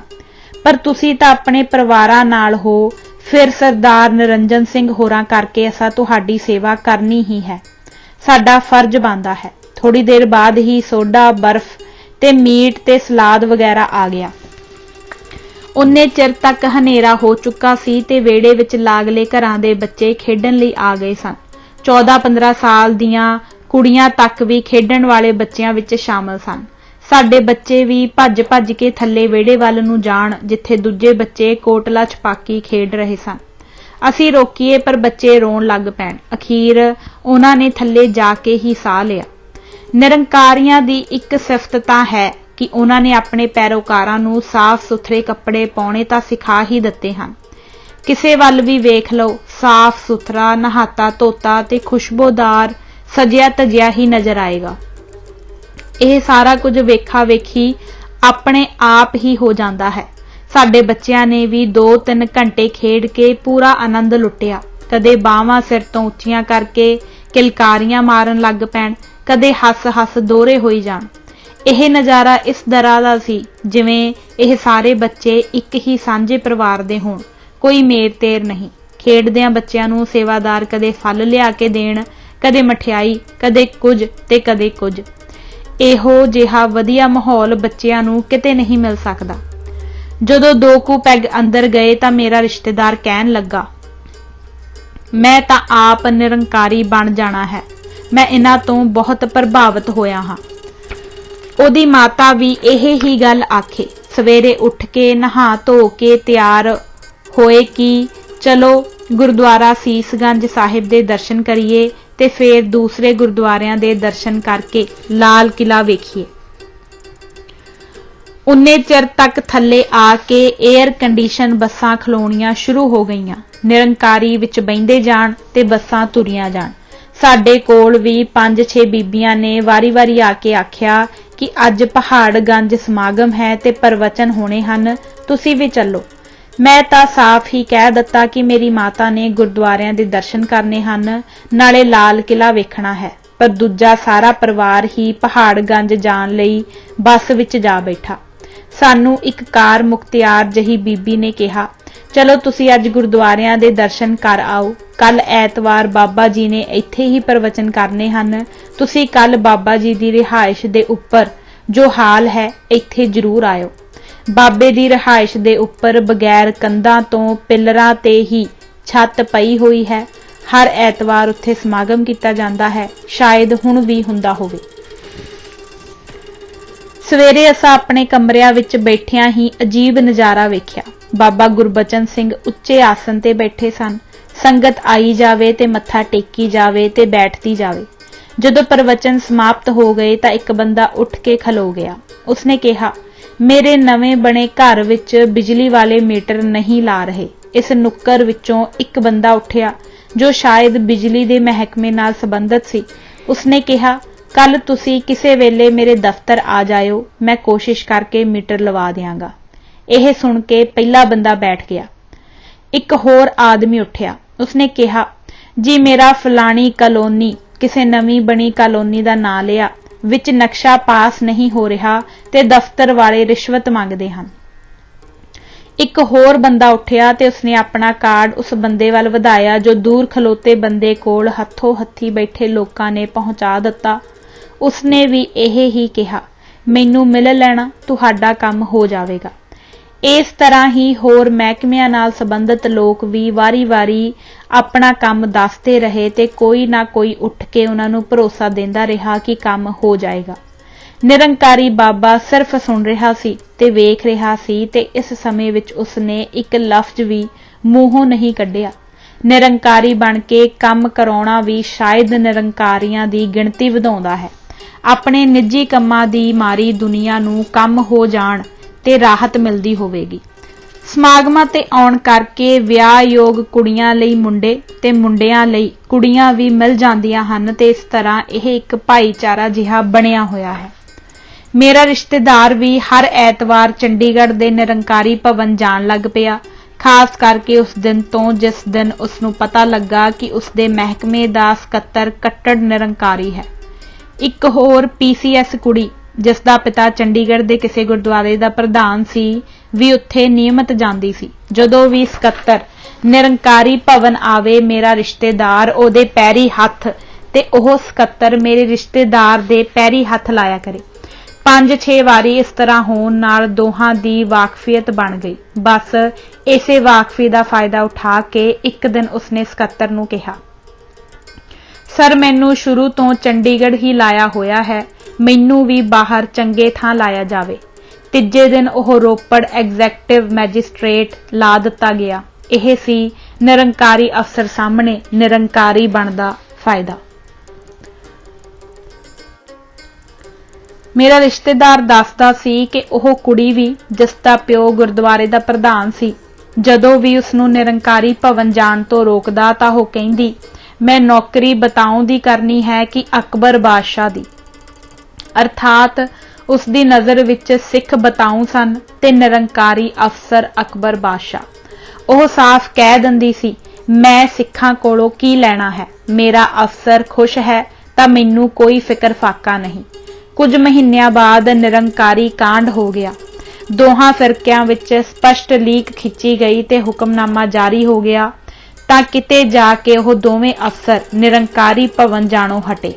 सरकारी कर्मचारियों विचों तां ही बहुते निरंकारी बन गए सन क्योंकि उपरले अफसर उन्हां नूं मुनाफाखोर कुर्सियां ते बिठा दिंदे सन ते ओह कुछ भी शाही सफैदी करन कोई एक्शन नहीं सन लैंदे। दसदे हन जदों निरंजन सिंह सकत्तर ट्रांसपोर्ट सी तां एक कंडक्टर नूं जो निरंकारी सी उन्हां ने अमृतसर तो डेरा बाबा नानक वाली बस ते ला दिता। उत्थे एक मेला लगदा है जो बहुत ही भरदा है। ओह कंडक्टर ते ड्राइवर रल के 2 रातां ते 2 दिन बस मेले ते चलाउंदे रहे। डीजल अपना पवा के 2 दिन दी सारी वटक उन्हां नूं अपनी जेब विच पा लई। उस बस सर्विस तो प्रभावित होकर कई पिंडां दीयां पंचायतां ने डीसी का धन्नवाद किया कि इस बार भावें मेले नूं मुख रखदिआं तुसां एक बस ही लाई है पर लोकां नूं बहुत सहूलत हुई है। खास करके जिहड़ी मेले ते रात दी बस सर्विस सी उसने तां लोकां नूं बहुत ही आराम पहुंचाया है। इस वार दी तरह अगे तो भी मेले ते रात दी बस सेवा चालू कीती जाया करे। डीसी हैरान बई केड़ी बस सेवा चालू रही है जिहदा सानू पता ही नहीं। जदों उहने पुछगिछ करवाई तां ड्राइवर ते कंडक्टर नूं मुअत्तल कर दिता गया। पर दसदे हन कि उसे दिन ही शाम नूं जनरल मैनेजर अमृतसर नूं फोन आ गया कि उन्हां दोहां नूं बहाल करके मैनूं खबर करो। जनरल मैनेजर आप उन्हां दोहां दे पिंड यह दस्सण गया कि तुहानूं मुअत्तल नहीं किया गया। यह बरकतां सन निरंकारी बनन दियां ते शायद हुण भी हन। निरंकारी राधा स्वामी सतनाम अनामी ते जेठू वालिए ते इस तरह दे ही कुछ होर नवे धर्म जो सिख दिख वाले हन भारतीय एजेंसियां ने सिੱਖੀ नूं घट करन लई सरकार दी हदायत ते चलाए हन। गुरमीत राम रहीम सिंह ते होर बथेरे ऐसे लोग हन जो सिੱਖੀ नूं ढा ला रहे हन पर सिख घूक सुते पए हन। एक शायर दे कथन अनुसार जो बात मुनासिब है वो हासिल नहीं करते, जो अपनी ग्रह में है उसे खो भी रहे हैं। बेइल्म भी हम लोग हैं, गफलत भी है तारी, अफसोस की अंधे भी हैं और सो भी रहे हैं। साइंस नाल आडे जे गुरु गोबिंद सिंह जी किरपान लहरा के 5 सिर मंग के 5 बंदियां नूं त्यार बर त्यार सिपाही बना के ते फिर होर सिखां नूं शस्त्रां दी ट्रेनिंग दे के फौज तैयार कर सकदे सन, जिहड़ा कि मुगल राज ते 22 धार दे ईरखालू राजियां दे हुंदियां बहुत ही मुश्किल काम सी। तां कि ओह 100-200 ग्रंथी नहीं सन लभ सकदे जिहड़े हर वेले अखंड पाठ करदे रहिंदे। गुरु साहिब नूं 13 लड़ाइयां हिंदुआं नाल ते 14वीं औरंगजेब दीयां फौजां नाल लड़न दी की लोड़ सी। पुत्तर माता ते सिंह शहीद ना हुंदे, भारी जानी ते माली नुकसान ना हुंदा। उधरों दुश्मन फौजां चढ़ाई करदियां इधर ढोलकियां छैणियां ते वाजियां नाल बाणी पढ़न लग पैंदे, दुश्मन नूं भाजड़ पै जांदी। दुश्मन फौज आप मुहारे पिछां भज जांदी। जे किसे सिख दा थोड़ा जिहा भी दिमाग काम करदा होवे ते ओह सोच के वेखे कि दोहां विचों सौखा तरीका किहड़ा सी। जिथे बाहुबल दी लोड़ होवे उत्थे किरपान दी शक्ति ने ही काम करना है। हत्थां बाज करारियां वैरी मित ना होए। हाँ, गुरबाणी अपनी थां है। बाणी पढ़न नाल मन बलवान हुंदा है ते जुल्म नाल टक्कर लैण दी शक्ति ते प्रेरणा मिलदी है, नाले मन नूं शांति मिलदी है जो होर किसे तरीके जां किसे भी चीज नाल नहीं मिलदी। अज कल एक गल होर बड़ी प्रचलित है। ਸਰਬ ਰੋਗ ਕਾ ਔਖਦ ਨਾਮ। ਸਾਰੀਆਂ ਬਿਮਾਰੀਆਂ ਦਾ ਨਾਮ ਅਰਥਾਤ ਬਾਣੀ ਦੇ ਜਾਪ ਨਾਲ ਇਲਾਜ। ਇਸ ਬਾਰੇ ਬਹੁਤ ਕੁਝ ਲਿਖਣ ਦੀ ਲੋੜ ਨਹੀਂ। ਗੁਰੂ ਰਾਮਦਾਸ ਜੀ ਆਪ ਖੁਦ ਦਵਾਈਆਂ ਤਿਆਰ ਕਰਕੇ ਬਿਮਾਰ ਤੇ ਦੁਖੀਆਂ ਨੂੰ ਦਿੰਦੇ ਸਨ। ਜੜੀ ਬੂਟੀਆਂ ਆਪ ਪਛਾਣ ਕੇ ਲਿਆਉਂਦੇ, ਸੁਕਾ ਬਣਾ ਕੇ ਕੁਟਵਾਉਂਦੇ ਤੇ ਫਿਰ ਦਵਾਈਆਂ ਬਣਾ ਕੇ ਮਰੀਜ਼ਾਂ ਨੂੰ ਦਿੰਦੇ। ਗੁਰੂ 10ਵੇਂ ਪਾਤਸ਼ਾਹ ਨੇ ਭਾਈ ਕਨਈਏ ਨੂੰ ਪਾਣੀ ਪਿਆਉਣ ਦੇ ਨਾਲ ਮੱਲਮ ਦੀ ਡੱਬੀ ਵੀ ਦਿੱਤੀ ਸੀ ਤਾਂ ਕਿ ਜ਼ਖਮਾਂ ਤੇ ਦਵਾਈ ਲਾਈ ਜਾ ਸਕੇ। ਉਪਰੋਕਤ ਕਿਸਮ ਦੇ ਨਾਂ ਰੱਖ ਕੇ ਦੁਖੀ ਲੋਕਾਂ ਨੂੰ ਚੰਗਾ ਇਲਾਜ ਕਰਵਾਉਣ ਵਿੱਚ ਦੇਰ ਕਰਵਾ ਦੇਣਾ ਵੀ ਇਖਲਾਕੀ ਜੁਰਮ ਕਰਨ ਵਰਗਾ ਜੁਰਮ ਹੀ ਹੈ। ਜੇ ਇਸ ਤਰ੍ਹਾਂ ਹੋ ਸਕਦਾ ਹੁੰਦਾ ਤਾਂ ਸਾਰੇ ਡਾਕਟਰ ਤੇ surgeon all India institute of medical science ਅਤੇ ਪੋਸਟ ਗ੍ਰੈਜੂਏਟ ਇੰਸਟੀਚਿਊਟ ਵਰਗੀਆਂ ਸੰਸਥਾਵਾਂ ਬੇਕਾਰ ਸਿੱਧ ਹੁੰਦੀਆਂ। ਸਰਬ ਰੋਗ ਕਾ ਔਖਦ ਨਾਮ ਤਾਂ ਦੁਨੀਆ ਦੇ ਕੋਨੇ-ਕੋਨੇ ਤੱਕ ਫੱਟ ਪਹੁੰਚ ਸਕਦਾ ਸੀ। ਲੋਕ ਬਾਣੀ ਪੜ੍ਹਦੇ ਤੇ ਰੋਗ ਤੋਂ ਛੁਟਕਾਰਾ ਪਾ ਲੈਂਦੇ, ਪਰ ਨਹੀਂ, ਇਹ ਮਨਮਤ ਤੇ ਬ੍ਰਾਹਮਣਵਾਦੀ ਸੋਚ ਹੈ। ਪਾਕਿਸਤਾਨ ਦੇ ਜਗੀਰਦਾਰ ਜਿਨ੍ਹਾਂ ਦੇ ਵੱਡੇ ਵਡੇਰੇ ਪੀਰ ਦਾ ਖਿਤਾਬ ਹਾਸਲ ਕਰ ਚੁੱਕੇ ਹਨ ਤੇ ਹੁਣ ਆਪ ਵੀ ਪੀਰ ਅਖਵਾਉਂਦੇ ਹਨ, ਅੱਜ ਕੱਲ੍ਹ ਜਗੀਰਦਾਰੀ ਦੇ ਨਾਲ-ਨਾਲ ਸਿਆਸਤ ਵਿੱਚ ਵੀ ਹੱਥ ਪੈਰ ਮਾਰਦੇ ਹਨ। ਇਸੇ ਤਰ੍ਹਾਂ ਜਿਸ ਤਰ੍ਹਾਂ ਬੀਬੀ ਜਗੀਰ ਕੌਰ ਡੇਰੇਦਾਰ ਵੀ ਹੈ ਤੇ ਸਿਆਸੀ ਵੀ। ਉਹਨਾਂ ਨੇ ਆਪਣੇ ਮਹੱਲਨੁਮਾ ਘਰਾਂ ਵਿੱਚ 1-2 ਕਮਲੇ ਜਿਹੇ ਰੱਖੇ ਹੁੰਦੇ ਹਨ ਜਿਨ੍ਹਾਂ ਨੇ ਮਲੰਗਾ ਵਰਗੇ ਕੱਪੜੇ ਪਾਏ ਹੁੰਦੇ ਹਨ। ਹੱਥ ਵਿੱਚ ਘੁੰਗਰੂਆਂ ਵਾਲਾ ਘੋਟਣੇ ਵਰਗਾ ਸੋਟਾ ਫੜਿਆ ਹੁੰਦਾ ਹੈ। ਜਦੋਂ ਬਾਹਰੋਂ ਲੋਕ ਪੀਰ ਜੀ ਨੂੰ ਮਿਲਣ ਆਉਂਦੇ ਹਨ ਤਾਂ ਉਹ ਘੁੰਗਰੂ ਛਣਕਾ ਕੇ ਨੱਚਣਾ ਸ਼ੁਰੂ ਕਰ ਦਿੰਦੇ ਹਨ, ਭੁੜਕਦੇ ਤੇ ਗਾਉਂਦੇ ਹਨ, ਪੀਰ ਸਾਈਂ ਆਈਐ ਮਿੱਠੇ ਚੌਲ ਖਾਦੇ। ਇਸ ਤਰ੍ਹਾਂ ਮਿਲਣ ਆਏ ਲੋਕਾਂ ਤੇ ਉਹ ਬੜਾ ਧਾਰਮਿਕ ਪ੍ਰਭਾਵ ਪਾਉਂਦੇ ਹਨ। ਇਸੇ ਤਰ੍ਹਾਂ ਹੀ ਸਿੱਖ ਸਾਧਾਂ ਨੇ ਵੀ ਆਪਣੇ ਡੇਰਿਆਂ ਤੇ ਕਮਲੇ ਜਿਹੇ ਸਿੱਖ ਰੱਖੇ ਹੁੰਦੇ ਹਨ ਜਿਹੜੇ ਬਾਹਰ ਬੈਠੇ ਝੂਠੀਆਂ ਜਿਹੀਆਂ ਕਹਾਣੀਆਂ ਸੁਣਾ ਕੇ ਸਾਧਾਂ ਦੇ ਪਹੁੰਚੇ ਹੋਏ ਹੋਣ ਦਾ ਯਕੀਨ ਵਿਚਾਰੇ ਦੁਖੀ ਲੋਕਾਂ ਨੂੰ ਕਰਵਾਉਂਦੇ ਰਹਿੰਦੇ ਹਨ। ਇੱਕ ਗੁਰਦੁਆਰੇ ਦੇ ਬਾਹਰ ਬੈਠੇ ਇਸੇ ਤਰ੍ਹਾਂ ਦੇ ਹੀ ਇੱਕ ਟੁੱਕੜ ਬੋਚ ਨੇ ਗੱਲ ਸੁਣਾਈ, ਤੁਸੀਂ ਕਿਤੇ ਬੁੱਧਵਾਰ ਨੂੰ ਆਇਓ, ਜੇ ਤੁਹਾਡੀ ਕਿਸਮਤ ਚੰਗੀ ਹੋਈ ਤੇ ਜੇ ਕਿਤੇ ਤੁਹਾਨੂੰ ਸੰਤਾਂ ਦੇ ਦਰਸ਼ਨ ਹੋ ਗਏ ਤਾਂ ਮੈਂ ਕਹਿਣਾ ਤਰ ਜਾਉਂਗੇ। ਵੇਖਿਓ ਤੇ ਸਹੀ ਕਿੱਦਾਂ ਇੱਥੇ 6 ਕੁੜੀਆਂ ਤੋਂ ਬਾਅਦ 2 ਮੁੰਡਿਆਂ ਦੀਆਂ ਉਂਗਲੀਆਂ ਫੜੀ ਲੋਕ ਆਉਂਦੇ ਐ। ਬਸ ਜੀ, ਜਿਹੜਾ ਇੱਥੇ ਆ ਗਿਆ ਉਹਦੇ ਮੁੰਡਾ ਹੋਣਾ ਹੀ ਹੋਣਾ। ਇਹ ਸਾਰੀਆਂ ਗੱਲਾਂ ਬਕਵਾਸ ਹਨ। ਲੜਕਾ ਪੈਦਾ ਹੋਣ ਦੇ ਦੋਸ਼ ਤੇ ਗੁਣ ਕੁਦਰਤ ਅਨੁਸਾਰ ਹਨ। ਔਰਤ ਵਿਚਾਰੀ ਨਾ ਕੁੜੀ ਜੰਮਣ ਲਈ ਜ਼ਿੰਮੇਵਾਰ ਹੈ ਨਾ ਮੁੰਡਾ, ਸਿਰਫ ਝੁੱਡੂ ਆਦਮੀ ਹੀ ਇਸ ਲਈ ਜ਼ਿੰਮੇਵਾਰ ਹੈ। ਪਰ ਜ਼ਿਆਦਾ ਕੁੜੀਆਂ ਹੋਣ ਤੇ ਔਰਤ ਨੂੰ ਘਰੋਂ ਕੱਢ ਦਿੱਤਾ ਜਾਂਦਾ ਹੈ ਜਾਂ ਹੋਰ ਵਿਆਹ ਕਰਵਾ ਲਿਆ ਜਾਂਦਾ ਹੈ, ਜਦੋਂ ਕਿ ਕਸੂਰ ਸਾਰਾ ਆਦਮੀ ਦਾ ਹੀ ਹੁੰਦਾ ਹੈ ਪਰ ਸਜ਼ਾ ਜਨਾਨੀ ਨੂੰ ਮਿਲਦੀ ਹੈ। ਇਹ ਫਾਰਮੂਲਾ ਮੈਡੀਕਲ ਸਾਇੰਸ ਦਾ ਹੈ ਜਿਨ੍ਹਾਂ ਨੂੰ ਡਾਕਟਰਾਂ ਨੇ ਖੋਜ ਕਰਕੇ ਲੱਭਿਆ ਹੈ। ਅਨਪੜ੍ਹ ਤੇ ਮੂਰਖ ਸਾਦਾ ਸੰਤਾਂ ਨੂੰ ਤੇ ਅਜੇ ਵੀ ਇਸ ਗੱਲ ਦਾ ਪਤਾ ਨਹੀਂ, ਫਿਰ ਮੁੰਡਾ ਜੰਮਣ ਦੀ ਗਾਰੰਟੀ ਉਹ ਕਿਵੇਂ ਕਰ ਸਕਦੇ ਹਨ? ਏਦਾਂ ਦੇ ਸਾਧ ਠੱਗ ਹੋਏ ਕਿ ਨਾ। ਅਨਪੜ੍ਹ ਸਿੱਖ ਜਨਾਨੀਆਂ ਵੀ ਸਾਧਾਂ ਦੇ ਆਸ਼ੀਰਵਾਦ ਨਾਲ ਮੁੰਡੇ ਭਾਲਦੀਆਂ ਫਿਰਦੀਆਂ ਹਨ। ਇਹ ਸਭ ਜਹਾਲਤ ਹੈ, ਹੋਰ ਕੁਝ ਨਹੀਂ। ਭਗਤ ਫਰੀਦ ਜੀ ਨੇ ਠੋਕ ਕੇ ਸੱਚ ਨੂੰ ਸੱਚ ਕਿਹਾ। ਉਹ ਸੂਫੀ ਸਨ, ਬਹੁਤਾ ਲੱਗ ਲਬੇੜ ਨਹੀਂ ਸੀ ਜਾਣਦੇ। ਉਹਨਾਂ ਨੇ ਜਿੰਨੀ ਬਾਣੀ ਰਚੀ ਠੇਠ ਪੰਜਾਬੀ ਤੇ ਆਪ ਮੁਹਾਰੇ ਮੂੰਹ ਵਿੱਚੋਂ ਫੁੱਟਣ ਵਾਲੇ ਸ਼ਬਦਾਂ ਵਿੱਚ ਲਿਖੀ। ਇੱਕ ਵੇਲਾ ਸੀ ਜਦੋਂ ਬਾਬਾ ਫਰੀਦ ਜੀ ਆਪ ਦੁਬਿਧਾ ਵਿੱਚ ਸਨ। ਉਹਨਾਂ ਨੂੰ ਸਮਝ ਨਹੀਂ ਸੀ ਆਉਂਦੀ ਕਿ ਉਹ ਜੰਗਲ ਵਿੱਚ ਜਾ ਕੇ ਤਪ ਕਰਨ ਜਾਂ ਗ੍ਰਹਿਸਤੀ ਰਹਿ ਕੇ ਗ੍ਰਹਿਸਤੀਆਂ ਵਾਂਗ ਜੀਵਨ ਬਤੀਤ ਕਰਨ। ਕਹਿੰਦੇ ਹਨ ਬਾਬਾ ਫਰੀਦ ਜੀ ਸੋਚਾਂ ਵਿੱਚ ਡੁੱਬੇ ਹੀ ਆਪਣੇ ਪਿੰਡ ਦੀ ਗਲੀ ਵਿੱਚ ਅੱਧ ਵਿਚਕਾਰ ਤੁਰੇ ਜਾਂਦੇ ਸਨ। ਜਦੋਂ ਬੰਦਾ ਸੋਚਾਂ ਵਿੱਚ ਡੁੱਬਾ ਹੋਵੇ ਤਾਂ ਮਨੋਵਿਗਿਆਨੀ ਕਹਿੰਦਾ ਹੈ ਕਿ ਇਨਸਾਨ ਸੜਕ ਦੇ ਅੱਧ ਵਿੱਚ ਹੀ ਤੁਰਦਾ ਹੈ, ਕਿਉਂਕਿ ਉਹ ਉਸ ਵੇਲੇ ਡੂੰਘੀਆਂ ਵਿਚਾਰਾਂ ਵਿੱਚ ਹੁੰਦਾ ਹੈ ਤੇ ਡੂੰਘੀ ਵਿਚਾਰ ਵਿੱਚ ਖੱਬੇ ਹੱਥ ਤੁਰਨਾ ਜਾਂ ਸੱਜੇ ਹੱਥ ਤੁਰਨਾ ਇੱਕ ਤਰ੍ਹਾਂ ਭੁੱਲ ਹੀ ਜਾਂਦਾ ਹੈ।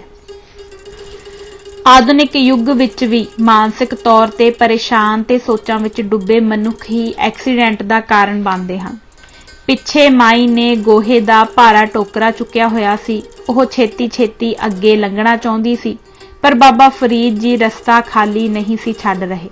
ਅਖੀਰ ਅੱਕ ਕੇ ਮਾਈ ਨੇ ਕਿਹਾ, ਭਾਈ ਇੱਧਰ ਲੱਗ ਜਾਂ ਉੱਧਰ ਲੱਗ, ਰਾਹ ਤੇ ਛੱਡ।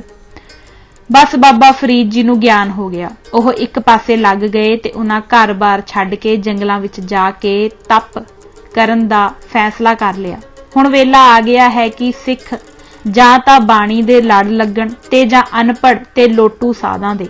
ਬਾਬਾ ਫਰੀਦ ਜੀ ਦੇ ਬਹੁਤ ਸਾਰੇ ਸ਼ਲੋਕ ਲੋਕਾਂ ਨੂੰ ਬਗੈਰ ਯਾਦ ਕੀਤਿਆਂ ਵੀ ਆਪਣੇ ਆਪ ਯਾਦ ਹੋ ਜਾਂਦੇ ਹਨ। ਫਰੀਦਾ ਕਾਲੇ ਮੈਂਡੇ ਕੱਪੜੇ, ਕਾਲਾ ਮੈਂਡਾ ਵੇਸ, ਗੁਨਹੀ ਭਰਿਆ ਮੈਂ ਫਿਰਾਂ, ਲੋਕ ਕਹਿਣ ਦਰਵੇਸ਼। ਮਤਲਬ ਬਹੁਤ ਸਪਸ਼ਟ ਹੈ। ਕਈ ਲੋਕ ਸਾਧ ਤੇ ਸੰਤ ਅਖਵਾਉਣ ਵਾਲੇ ਲੋਕਾਂ ਨੂੰ ਆਮ ਇਨਸਾਨ ਤੋਂ ਉੱਤੇ ਸਮਝ ਲੈਂਦੇ ਹਨ ਤੇ ਇਹ ਗੱਲ ਆਪਣੇ ਮਨ ਵਿੱਚ ਬਿਠਾ ਲੈਂਦੇ ਹਨ ਕਿ ਆਮ ਆਦਮੀ ਤਾਂ ਕੋਈ ਗਲਤੀ ਕਰ ਸਕਦਾ ਹੈ, ਪਰ ਸੰਤ ਮਹਾਂਪੁਰਖ ਇਹ ਕੰਮ ਕਿਵੇਂ ਕਰ ਸਕਦੇ ਹਨ? ਜੇ ਕੋਈ ਪੁੱਛੇ ਕਿਉਂ, ਉਹ ਕਿਉਂ ਨਹੀਂ ਕਰ ਸਕਦੇ, ਤਾਂ ਉਹ ਅੱਗੋਂ ਉੱਤਰ ਦਿੰਦੇ ਹਨ, ਉਹ ਬਹੁਤ ਤੇਜ਼ ਤਪ ਵਾਲੇ ਤਪਸਵੀ ਹਨ, ਬਾਣੀ ਬਹੁਤ ਪੜ੍ਹਦੇ ਹਨ, ਕਾਮ ਤੇ ਹਰ ਤਰ੍ਹਾਂ ਦੇ ਵਿਕਾਰਾਂ ਤੇ ਉਹਨਾਂ ਨੇ ਕਾਬੂ ਪਾ ਲਿਆ ਹੈ। ਪਰ ਮੈਡੀਕਲ ਸਾਇੰਸ ਇਹ ਗੱਲ ਕਿਸੇ ਕੀਮਤ ਤੇ ਵੀ ਮੰਨਣ ਨੂੰ ਤਿਆਰ ਨਹੀਂ। ਮੈਡੀਕਲ ਸਾਇੰਸ ਅਨੁਸਾਰ ਕਾਮ ਮਨੁੱਖ ਦੀ ਸਰੀਰਕ ਜ਼ਰੂਰਤ ਹੈ। ਇਹ ਬਿਲਕੁਲ ਉਸ ਤਰ੍ਹਾਂ ਹੈ ਜਿਵੇਂ ਇੱਕ ਟਿਊਬਵੈੱਲ ਚੱਲ ਰਿਹਾ ਹੋਵੇ ਤੇ ਉਸ ਦਾ ਪਾਣੀ ਇੱਕ ਚੁਬੱਚੇ ਵਿੱਚ ਡਿੱਗ ਰਿਹਾ ਹੋਵੇ। ਮੰਨ ਲਓ ਚੁਬੱਚਾ ਥੱਲਿਓਂ ਬੰਦ ਹੈ ਤੇ ਟਿਊਬਵੈੱਲ ਦਾ ਪਾਣੀ ਨਿਰੰਤਰ ਉਸ ਵਿੱਚ ਡਿੱਗ ਰਿਹਾ ਹੋਵੇ, ਤਾਂ ਦੋ ਹੀ ਗੱਲਾਂ ਹੋ ਸਕਦੀਆਂ ਹਨ। ਜਾਂ ਤਾਂ ਉਸ ਚੁਬੱਚੇ ਦਾ ਕੋਈ ਨਿਕਾਸ ਹੋਵੇ ਜਾਂ ਉਹ ਚੁਬੱਚਾ ਭਰ ਕੇ ਉਛਲ ਜਾਵੇਗਾ, ਜਿਹੜਾ ਕਿ ਅਣਵਿਆਹੇ ਲੋਕਾਂ ਨਾਲ ਹਰ ਰੋਜ਼ ਹੁੰਦਾ ਹੈ। ਸੁਪਨ ਦੋਸ਼ ਵਗੈਰਾ ਇਹ ਹੀ ਗੱਲ ਹੈ। ਇੱਕ ਤਰੀਕਾ ਅਖੀਰਲਾ ਹੋਰ ਹੈ ਕਿ ਉਧਰੋਂ ਚੁਬੱਚਾ ਭਰ ਜਾਵੇ ਤੇ ਉਧਰੋਂ ਟਿਊਬਵੈੱਲ ਦੀ ਮੋਟਰ ਬੰਦ ਹੋ ਜਾਵੇ। ਫਿਰ ਪਾਣੀ ਦਾ ਭਰਿਆ ਚੁਬੱਚਾ ਪਾਣੀ ਨਾਲ ਭਰਿਆ ਤਾਂ ਰਹੇਗਾ, ਪਰ ਉਛਲੇਗਾ ਨਹੀਂ। ਇਹ ਵੀ ਹੋ ਸਕਦਾ ਹੈ ਕਿ ਟਿਊਬਵੈੱਲ ਦੀ ਮੋਟਰ ਕਦੇ ਚੱਲੀ ਹੀ ਨਾ ਹੋਵੇ। ਇਸ ਹਾਲਤ ਵਿੱਚ ਵੀ ਚੁਬੱਚਾ ਕਾਹਦੇ ਨਾਲ ਉਛਲਣਾ ਹੈ? ਪਰ ਇਸ ਕਿਸਮ ਦੇ ਲੋਕ ਨਾਮਰਦ ਅਖਵਾਉਂਦੇ ਹਨ, ਜਿਹੜੇ ਸਾਧ ਮਰਦ ਵੀ ਹਨ ਤੇ ਕਹਿੰਦੇ ਹਨ ਕਿ ਮੈਂ ਕਾਮ ਤੇ ਕਾਬੂ ਪਾਇਆ ਹੋਇਆ ਹੈ। ਉਹ ਝੂਠ ਬੋਲਦੇ ਹਨ। ਜਾਂ ਤਾਂ ਉਹ ਨਾਮਰਦ ਹਨ ਜਾਂ ਉਹ ਕਿਸੇ ਨਾ ਕਿਸੇ ਹੋਰ ਢੰਗ ਨਾਲ ਆਪਣੀ ਕਾਮ ਤ੍ਰਿਪਤੀ ਕਰਦੇ ਹਨ।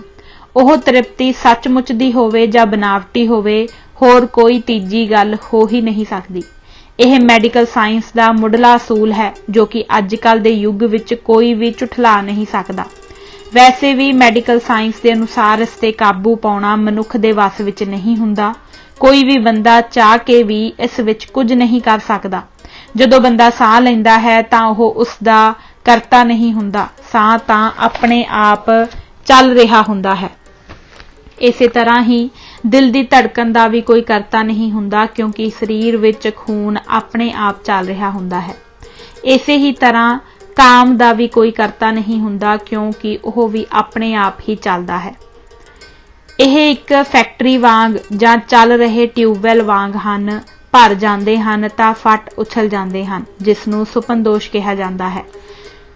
ਕਈ ਲੜਕੀਆਂ ਦਾ ਜਲਦੀ ਵਿਆਹ ਨਹੀਂ ਹੁੰਦਾ ਤਾਂ ਉਹਨਾਂ ਨੂੰ ਹਿਸਟੀਰੀਆ ਦੇ ਦੌਰੇ ਪੈਣ ਲੱਗ ਪੈਂਦੇ ਹਨ। ਇਹ ਸਾਰਾ ਕੁਝ ਕੁਦਰਤ ਵੱਲੋਂ ਬਣਾਇਆ ਹੋਇਆ ਆਟੋਮੈਟਿਕ ਪਲਾਂਟ ਵਾਂਗ ਹੈ। ਇਹ ਇੱਕ ਸਰੀਰਕ ਜ਼ਰੂਰਤ ਤੇ ਕੁਦਰਤੀ ਪ੍ਰਕਿਰਿਆ ਹੈ। ਕੋਈ ਵੀ ਮਨੁੱਖ, ਭਾਵੇਂ ਉਹ ਸਾਧੂ ਹੋਵੇ, ਸੰਤ ਹੋਵੇ ਤੇ ਭਾਵੇਂ ਕੋਈ ਹੋਰ ਹੋਵੇ, ਕਾਮ ਦਾ ਕਰਤਾ ਨਹੀਂ। ਜੇ ਕੋਈ ਕਿਸੇ ਚੀਜ਼ ਦਾ ਕਰਤਾ ਨਹੀਂ ਤਾਂ ਫਿਰ ਉਹ ਉਸ ਤੇ ਕਾਬੂ ਕਿਵੇਂ ਪਾ ਸਕਦਾ ਹੈ?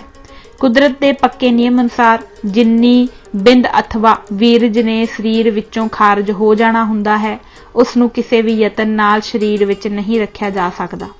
ਇਸ ਦਾ ਇਹ ਭਾਵ ਵੀ ਹੈ ਕਿ ਕਾਮ ਨੂੰ ਵਸ ਕਰ ਲੈਣ ਵਾਲੇ ਝੂਠੇ ਹਨ ਤੇ ਖਤਰਨਾਕ ਪਾਖੰਡੀ ਹਨ। ਜੇ ਬਾਲਜਤੀ ਰਿਹਾ ਸੰਸਾਰ ਸਮੁੰਦਰ ਤੋਂ ਕੋਈ ਤਰ ਸਕਦਾ ਹੁੰਦਾ ਤਾਂ ਖੁਸਰੇ ਨੂੰ ਉੱਚੀ ਆਤਮਕ ਅਵਸਥਾ ਕਿਉਂ ਨਾ ਪ੍ਰਾਪਤ ਹੋਈ। ਇਸਤਰੀ ਦਾ ਤਿਆਗ ਕਰਨ ਵਾਲੇ ਕਾਮ ਭੁੱਖ ਮਿਟਾਉਣ ਲਈ ਪਰਾਈਆਂ ਇਸਤਰੀਆਂ ਮਗਰ ਭੱਜੇ ਫਿਰਦੇ ਹਨ। ਗੁਰਬਾਣੀ ਦਾ ਫਰਮਾਨ ਹੈ, ਜਤਨ ਕਰੇ ਬਿੰਦ ਕਿਵੇਂ ਨਾ ਰਹਾਈ, ਬਿੰਦ ਰਾਖੇ ਜੇ ਤਰੀਐ, ਭਾਈ ਖੁਸਰੇ ਕਿਉਂ ਨਾ ਪਰਮ ਗਤੀ ਪਾਈ। ਇਸਤਰੀ ਤਜ ਕਰ ਕਾਮ ਵਿਆਪਿਆ, ਚਿਤ ਲਾਇਆ ਪਰ ਨਾਰੀ। ਸਾਰੇ ਵਿਕਾਰਾਂ ਵਿੱਚੋਂ ਕਾਮ ਦਾ ਨਾਂ ਪਹਿਲੇ ਨੰਬਰ ਤੇ ਆਉਂਦਾ ਹੈ। ਬਾਕੀ ਵਿਕਾਰਾਂ ਤੇ ਤਾਂ ਸ਼ਾਇਦ ਥੋੜਾ ਬਹੁਤ ਕਾਬੂ ਪੈ ਵੀ ਸਕਦਾ ਹੋਵੇ, ਜਿਵੇਂ ਕ੍ਰੋਧ ਤੇ ਕਈ ਲੋਕ ਕੁਝ ਸਮੇਂ ਲਈ ਕਾਬੂ ਪਾ ਲੈਂਦੇ ਹਨ। ਲੋਭ, ਮੋਹ ਤੇ ਹੰਕਾਰ ਵੀ ਕੁਝ ਦੇਰ ਲਈ ਠੱਲਿਆ ਜਾ ਸਕਦਾ ਹੈ, ਪਰ ਕਾਮ ਦਾ ਬੰਨ ਤਾਂ ਜਦੋਂ ਟੁੱਟਦਾ ਹੈ ਤਾਂ ਭਾਖੜਾ ਡੈਮ ਦੇ ਟੁੱਟਣ ਵਾਂਗ ਹੜ ਹੀ ਲਿਆ ਦਿੰਦਾ ਹੈ। ਤੁਲਸੀਦਾਸ, ਜਿਸ ਨੇ ਰਮਾਇਣ ਲਿਖੀ ਹੈ, ਨੇ ਕਿਹਾ ਹੈ ਕਿ ਜਦੋਂ ਬੰਦਾ ਕਾਮਗ੍ਰਸਤ ਹੋਵੇ ਤਾਂ ਉਸ ਵਿੱਚ 20 ਘੋੜਿਆਂ ਦਾ ਬਲ ਆ ਜਾਂਦਾ ਹੈ। ਕਾਮਵਸ ਹੋਇਆ ਹੀ ਤੁਲਸੀਦਾਸ ਸੱਪ ਨੂੰ ਰੱਸੀ ਸਮਝ ਕੇ ਤੇ ਉਸ ਨੂੰ ਫੜ ਕੇ ਪਹਿਲੀ ਮੰਜ਼ਿਲ ਤੇ ਰਹਿੰਦੀ ਆਪਣੀ ਪਤਨੀ ਕੋਲ ਚਲਾ ਗਿਆ ਸੀ। ਇੱਕ ਰਿਸ਼ੀ, ਜਿਸ ਦੀ ਕਈ ਸਦੀਆਂ ਦੀ ਤਪੱਸਿਆ ਸੀ, ਮੇਨਕਾ ਨਾਂ ਦੀ ਸੁੰਦਰੀ ਨੇ ਸਕਿੰਟ ਵਿੱਚ ਨਸ਼ਟ ਕਰਕੇ ਉਹ ਮਾਰੀ। ਇੱਕ ਹੋਰ ਹਿੰਦੂ ਦੰਤ ਕਥਾ ਅਨੁਸਾਰ ਇੱਕ ਰਿਸ਼ੀ ਨੇ ਦਰਿਆ ਪਾਰ ਕਰਨਾ ਸੀ। ਉਸਨੇ ਮਲਾਹ ਨੂੰ ਬੇੜੀ ਦੂਜੇ ਪਾਸੇ ਲੈ ਚੱਲਣ ਲਈ ਆਖਿਆ। ਉਸਨੇ ਕਿਹਾ ਕਿ ਉਹ ਅਜੇ ਹੁਣੇ-ਹੁਣੇ ਹੀ ਬੇੜੀ ਦਾ ਪੂਰ ਛੱਡ ਕੇ ਆਇਆ ਹੈ ਤੇ ਥਕਾਵਟ ਨਾਲ ਉਸਦਾ ਜੋੜ ਦਰਦ ਕਰ ਰਿਹਾ ਹੈ। ਪਰ ਜਦੋਂ ਰਿਸ਼ੀ ਕ੍ਰੋਧਿਤ ਹੋ ਗਿਆ ਤੇ ਸਰਾਪ ਦਾ ਡਰਾਵਾ ਦਿੱਤਾ ਤਾਂ ਉਸ ਮਲਾਹ ਨੇ ਆਪਣੀ ਬੇਟੀ ਨੂੰ ਰਿਸ਼ੀ ਨੂੰ ਦਰਿਆ ਦੇ ਦੂਜੇ ਕੰਢੇ ਛੱਡ ਆਉਣ ਲਈ ਆਖਿਆ, ਕਿਉਂਕਿ ਉਦੋਂ ਲੋਕ ਸਰਾਪ ਤੋਂ ਬਹੁਤ ਡਰਦੇ ਸਨ, ਜਾਂ ਕਹਿ ਲਓ ਕਿ ਬ੍ਰਾਹਮਣਾਂ ਨੇ ਬਹੁਤ ਹੀ ਡਰਾਏ ਹੋਏ ਸਨ। ਜਦੋਂ ਬੇੜੀ ਦਰਿਆ ਦੇ ਅੱਧ ਵਿਚਕਾਰ ਗਈ ਤਾਂ ਰਿਸ਼ੀ ਕਾਮਗ੍ਰਸਤ ਹੋ ਗਿਆ। ਜਦੋਂ ਉਸਨੇ ਉਸ ਕੁੜੀ ਨਾਲ ਛੇੜਖਾਨੀ ਸ਼ੁਰੂ ਕੀਤੀ ਤਾਂ ਉਹ ਉਸ ਦਾ ਮਤਲਬ ਤਾਂ ਸਮਝ ਗਈ, ਪਰ ਸਰਾਪ ਤੋਂ ਡਰਦੀ ਉਸਦੇ ਮੂੰਹ ਤੇ ਥੱਪੜ ਮਾਰਨ ਦੀ ਥਾਂ ਉਸਨੇ ਅਧੀਨਗੀ ਨਾਲ ਬੇਨਤੀ ਕੀਤੀ ਕਿ ਰਿਸ਼ੀ ਜੀ ਮਹਾਰਾਜ, ਮੈਂ ਨੀਚ ਕੁੱਲ ਦੀ ਲੜਕੀ ਹਾਂ। ਪਾਣੀ ਵਿੱਚ ਹੀ ਜ਼ਿਆਦਾ ਰਹਿਣ ਕਰਕੇ ਮੇਰੇ ਸਰੀਰ ਵਿੱਚੋਂ ਮੱਛੀ ਵਰਗੀ ਦੁਰਗੰਧ ਆਉਂਦੀ ਹੈ ਤੇ ਸਭ ਤੋਂ ਵੱਡੀ ਗੱਲ ਇਹ ਹੈ ਕਿ ਚੱਲਦੇ ਪਾਣੀ ਵਿੱਚ ਫੇਰ ਸੂਰਜ ਵੀ ਸਿਖਰ ਤੇ ਹੈ। ਇਹ ਸਾਰਾ ਕੁਝ ਸ਼ਾਸਤਰਾਂ ਦੇ ਵਿਰੁੱਧ ਹੈ। ਮੇਰੇ ਤੇ ਕਿਰਪਾ ਕਰੋ ਤੇ ਆਪ ਜੀ ਆਪਣੇ ਤੇ ਕਾਬੂ ਰੱਖੋ, ਨਾ ਮੈਨੂੰ ਕਲੰਕਿਤ ਕਰੋ, ਨਾ ਆਪ ਹੋਵੋ। ਪਰ ਉਹ ਰਿਸ਼ੀ ਕਾਮ ਨਾਲ ਇੰਨਾ ਅੰਨਾ ਹੋ ਚੁੱਕਾ ਸੀ ਕਿ ਉਸਨੇ ਇੱਕ-ਇੱਕ ਕਰਕੇ ਕੁੜੀ ਦੁਆਰਾ ਪਾਈਆਂ ਸਭ ਅੜਚਨਾਂ ਦੂਰ ਕਰ ਦਿੱਤੀਆਂ। ਸਰੀਰ ਦੀ ਦੁਰਗੰਧ ਉਸਨੇ ਆਪਣੀ ਸ਼ਕਤੀ ਨਾਲ ਫੁੱਲਾਂ ਦੀ ਤਾਜ਼ਗੀ ਤੇ ਖੁਸ਼ਬੂ ਵਿੱਚ ਬਦਲ ਦਿੱਤੀ। ਚੱਲਦਾ ਪਾਣੀ ਰੋਕ ਦਿੱਤਾ ਤੇ ਚਮਕਦੇ ਸੂਰਜ ਅੱਗੇ ਕਾਲੇ ਬੋਲੇ ਬੱਦਲਾਂ ਦੇ ਉਛਾੜ ਚਾੜ ਦਿੱਤੇ। ਹਨੇਰਾ ਘੁੱਪ ਹੋ ਗਿਆ ਤੇ ਇਸ ਤਰ੍ਹਾਂ ਉਸਨੇ ਕਾਮ ਕ੍ਰੀੜਾ ਕਰਨ ਲਈ ਸਮਾਂ ਢੁਕਵਾਂ ਬਣਾ ਕੇ ਉਸ ਕੁੜੀ ਨਾਲ ਮੂੰਹ ਕਾਲਾ ਕੀਤਾ ਤੇ ਉਸੇ ਦਾ ਨਤੀਜਾ ਹੀ ਵੇਦ ਵਿਆਸ ਰਿਸ਼ੀ ਦਾ ਜਨਮ ਹੋਇਆ, ਜਿਸਨੇ ਬਾਅਦ ਵਿੱਚ ਮਹਾਭਾਰਤ ਲਿਖਿਆ। ਇਹ ਕਹਾਣੀ ਲਿਖਣ ਦਾ ਇਹ ਮਤਲਬ ਨਹੀਂ ਕਿ ਉਸਨੇ ਸੱਚਮੁੱਚ ਹੀ ਬੱਦਲ ਸੂਰਜ ਅੱਗੇ ਕਰ ਦਿੱਤੇ ਹੋਣਗੇ ਜਾਂ ਦਰਿਆ ਦਾ ਪਾਣੀ ਖੜਾ ਕਰ ਦਿੱਤਾ ਹੋਵੇਗਾ। ਇਹ ਸਭ ਤਾਂ ਬਕਵਾਸ ਹੈ, ਕਿਉਂਕਿ ਇਸ ਤਰ੍ਹਾਂ ਦੀਆਂ ਸ਼ਕਤੀਆਂ ਕਦੇ ਹੋਈਆਂ ਹੀ ਨਹੀਂ। ਪਰ ਇਹ ਗੱਲ ਜ਼ਰੂਰ ਹੋਵੇਗੀ ਕਿ ਉਸਨੇ ਉਸ ਕੁੜੀ ਨਾਲ ਖੇ ਜ਼ਰੂਰ ਖਾਧੀ ਹੋਵੇਗੀ, ਕਿਉਂਕਿ ਰੋਜ਼ ਅਖਬਾਰਾਂ ਵਿੱਚ ਆਉਂਦਾ ਹੈ ਕਿ ਫਲਾਣੇ ਪਿੰਡ ਦੇ ਭਾਈ ਨੇ 8 ਸਾਲ ਦੀ ਬੱਚੀ ਜਾਂ ਮੁੰਡੇ ਨਾਲ ਬਲਾਤਕਾਰ ਕੀਤਾ, ਜਾਂ ਫਲਾਣੇ ਮੰਦਿਰ ਦੇ ਪੁਜਾਰੀ ਨੂੰ ਲੋਕਾਂ ਨੇ 80 ਸਾਲ ਦੀ ਬੁੱਢੀ ਨਾਲ ਜ਼ਬਰਦਸਤੀ ਕਰਦੇ ਸਿਰੋਂ ਫੜਿਆ। ਸਾਦਾ ਸੰਤਾਂ, ਮਹੰਤਾਂ ਤੇ ਪੁਜਾਰੀਆਂ ਆਦਿ ਦੀਆਂ ਕਰਤੂਤਾਂ ਹਰ ਰੋਜ਼ ਅਖਬਾਰਾਂ ਵਿੱਚ ਛਪਦੀਆਂ ਰਹਿੰਦੀਆਂ ਹਨ। ਗੁਰੂਆਂ ਨੇ ਕੇਵਲ ਤੇ ਕੇਵਲ ਵਿਆਹ ਕਰਵਾ ਕੇ ਗ੍ਰਹਿਸਥ ਜੀਵਨ ਵਿੱਚ ਹੀ ਇਸ ਦਾ ਹੱਲ ਨਿਯਤ ਕੀਤਾ ਹੈ। ਹੋਰ ਕੋਈ ਤਰੀਕਾ ਇਸ ਤੋਂ ਛੁਟਕਾਰਾ ਪਾਉਣ ਦਾ ਹੈ ਹੀ ਨਹੀਂ। ਜੇ ਕੋਈ ਹੋਰ ਤਰੀਕਾ ਦੱਸਦਾ ਹੈ ਤਾਂ ਉਹ ਪਾਖੰਡੀ ਤੇ ਡਰਾਮੇਬਾਜ਼ ਹੈ। ਕਈਆਂ ਲੋਕਾਂ ਤੇ ਖਾਸ ਕਰ ਬੀਬੀਆਂ ਦਾ ਇਹ ਪੱਕਾ ਵਿਸ਼ਵਾਸ ਹੁੰਦਾ ਹੈ ਕਿ ਜੇ ਕੋਈ ਪਹੁੰਚਿਆ ਹੋਇਆ ਸੰਤ ਆਸ਼ੀਰਵਾਦ ਦੇਵੇ ਤਾਂ ਉਹਨਾਂ ਸੰਤਾਂ ਦੇ ਆਸ਼ੀਰਵਾਦ ਨਾਲ ਬੱਚਾ ਪੈਦਾ ਹੋ ਸਕਦਾ ਹੈ। ਨਾ ਸਮਝ ਲੋਕ ਇਹ ਨਹੀਂ ਜਾਣਦੇ ਕਿ ਕੁਦਰਤ ਦੀ ਹੀ ਪਰਮਾਤਮਾ ਦੇ ਤੌਰ ਤੇ ਪੂਜਾ ਹੁੰਦੀ ਹੈ ਤੇ ਕੁਦਰਤ ਦੇ ਨਿਯਮ ਅਟੱਲ ਹੁੰਦੇ ਹਨ। ਉਹ ਕਿਸੇ ਦੇ ਕਹਿਣ ਨਾਲ ਨਹੀਂ ਬਦਲਦੇ। ਜੇ ਇਸ ਤਰ੍ਹਾਂ ਕਹਿਣ ਨਾਲ ਹੀ ਬਦਲ ਜਾਂਦੇ ਹੋਣ ਤਾਂ ਸਾਰੀ ਕੁਦਰਤ ਦਾ ਨਿਜ਼ਾਮ ਹੀ ਫੇਲ ਹੋ ਜਾਵੇ। ਕੁਦਰਤ ਦੇ ਕਰਿਸ਼ਮੇ ਵੇਖ ਕੇ ਹੀ ਕੁਦਰਤ ਦੇ ਬਲਿਹਾਰੇ ਜਾਣ ਨੂੰ ਜੀ ਕਰਦਾ ਹੈ। ਜਿਸ ਤਰ੍ਹਾਂ ਪਾਣੀ ਬਣਨ ਦਾ ਫਾਰਮੂਲਾ H+O2 ਹੈ ਤੇ ਇਸ ਦੇ ਥੋੜਾ ਜਿਹਾ ਵੀ ਬਦਲ ਜਾਣ ਤੇ ਪਾਣੀ ਨਹੀਂ ਬਣ ਸਕਦਾ, ਇਸੇ ਤਰ੍ਹਾਂ ਹੀ ਬੱਚੇ ਪੈਦਾ ਹੋਣ ਦੀ ਗੱਲ ਹੈ। ਬੱਚੇ ਪੈਦਾ ਕਰਨ ਲਈ ਪਰਮਾਤਮਾ ਕੁਦਰਤ ਨੇ ਮਨੁੱਖ ਅੰਦਰ ਕਰੋੜਾਂ ਦੇ ਹਿਸਾਬ ਨਾਲ ਸਪਰਮ ਪੈਦਾ ਕੀਤੇ ਹੋਏ ਹਨ। ਵਿਗਿਆਨਕਾਂ ਨੇ ਹਿਸਾਬ ਲਾਇਆ ਹੈ ਕਿ ਇੱਕ ਸਾਧਾਰਨ ਆਦਮੀ ਆਪਣੀ ਜ਼ਿੰਦਗੀ ਵਿੱਚ 4000 ਵਾਰੀ ਭੋਗ ਕਰਦਾ ਹੈ ਤੇ ਇੱਕ ਵਾਰੀ ਵਿੱਚ ਕਈ ਕਰੋੜ ਸ਼ੁਕਰਾਣੂ ਛੱਡਦਾ ਹੈ। ਇਹਨਾਂ ਸ਼ੁਕਰਾਣੂਆਂ ਨਾਲ ਇੱਕ ਬੰਦਾ ਹੀ ਸਾਰੀ ਦੁਨੀਆ ਵਸਾ ਸਕਦਾ ਹੈ, ਕਿਉਂਕਿ ਗਰਭ ਧਾਰਨ ਕਰਨ ਲਈ ਸਿਰਫ ਇੱਕ ਹੀ ਸ਼ੁਕਰਾਣੂ ਦੀ ਲੋੜ ਹੁੰਦੀ ਹੈ। ਪਰ ਕੁਦਰਤ ਨੇ ਇਸ ਸਿਸਟਮ ਨੂੰ ਕਾਰਗਰ ਬਣਾਉਣ ਲਈ ਕਰੋੜਾਂ ਸ਼ੁਕਰਾਣੂਆਂ ਮੁਹੱਈਆ ਕਰਵਾ ਦਿੱਤੇ ਹਨ। ਇਸੇ ਤਰ੍ਹਾਂ ਹੀ ਦਰਖਤਾਂ ਨਾਲ ਵੀ ਕੁਦਰਤ ਨੇ ਕਈ ਹਜ਼ਾਰ ਬੀਅ ਇੱਕ ਦਰਖਤ ਨੂੰ ਲਾ ਛੱਡੇ ਹਨ, ਤਾਂ ਕਿ ਜੇ ਉੱਗਣ ਵਿੱਚ ਕੋਈ ਵਿਘਨ ਵੀ ਪੈ ਜਾਵੇ ਤਾਂ ਕੋਈ ਨਾ ਕੋਈ ਬੀਅ ਤਾਂ ਉੱਗੇ। ਸਿੰਬਲ ਦਾ ਰੁੱਖ ਵੱਡਾ ਰੁੱਖ ਹੁੰਦਾ ਹੈ। ਜੇ ਉਸਦੇ ਸਾਰੇ ਬੀਅ ਉਸਦੇ ਥੱਲੇ ਹੀ ਡਿੱਗ ਪੈਣ ਤਾਂ ਉਹ ਉੱਗ ਤਾਂ ਪੈਣਗੇ, ਪਰ ਵੱਧ ਫੁੱਲ ਨਹੀਂ ਸਕਦੇ, ਕਿਉਂਕਿ ਪੌਦਿਆਂ ਨੂੰ ਵਧਣ ਲਈ ਕੜਕਦੀ ਧੁੱਪ, ਮੀਂਹ ਤੇ ਹਨੇਰੀਆਂ ਵਗੈਰਾ ਦੀ ਸਖਤ ਲੋੜ ਹੁੰਦੀ ਹੈ। ਕੁਦਰਤ ਨੇ ਬੀਅ ਨੂੰ ਦਰਖਤ ਨਾਲੋਂ ਦੂਰ ਲੈ ਜਾਣ ਲਈ ਬੀਅ ਨਾਲ ਕਪਾਹ ਜਿਹੀ ਵਰਗਾ ਰੂੰ ਵੀ ਲਾ ਦਿੱਤਾ ਹੈ, ਤਾਂ ਕਿ ਬੀਅ ਉੱਡ ਕੇ ਦੂਰ ਚਲਾ ਜਾਵੇ। ਬਹੁਤੇ ਬੀਅ ਇਸ ਕਰਕੇ ਦਰਖਤ ਨਾਲ ਲਾਏ ਹਨ ਕਿ ਕੀ ਪਤਾ ਕੋਈ ਬੀਅ ਪਾਣੀ ਵਿੱਚ ਡਿੱਗ ਪਵੇ ਜਾਂ ਕੋਈ ਪਹਾੜ ਦੀ ਡੂੰਘੀ ਖੱਡ ਵਿੱਚ ਜਾ ਡਿੱਗੇ। ਕੋਈ ਬੀਅ ਤਾਂ ਠੀਕ ਟਿਕਾਣੇ ਤੇ ਡਿੱਗਣਗੇ ਹੀ ਨਾ। ਇਸੇ ਤਰ੍ਹਾਂ ਹੀ ਕੁਦਰਤ ਨੇ ਬੋਹੜ ਤੇ ਪਿੱਪਲ ਦੀ ਨਸਲ ਵਧਾਉਣ ਲਈ ਅਜੀਬ ਢੰਗ ਵਰਤਿਆ ਹੈ। ਕਈ ਪੰਛੀ ਇਹਨਾਂ ਸੰਘਣੇ ਤੇ ਵੱਡੇ ਰੁੱਖਾਂ ਤੇ ਆਪਣਾ ਬਸੇਰਾ ਬਣਾਉਂਦੇ ਹਨ, ਤਾਂ ਇਹ ਪੰਛੀ ਉਹਨਾਂ ਦਰਖਤਾਂ ਦੇ ਫਲ ਖਾ ਲੈਂਦੇ ਹਨ।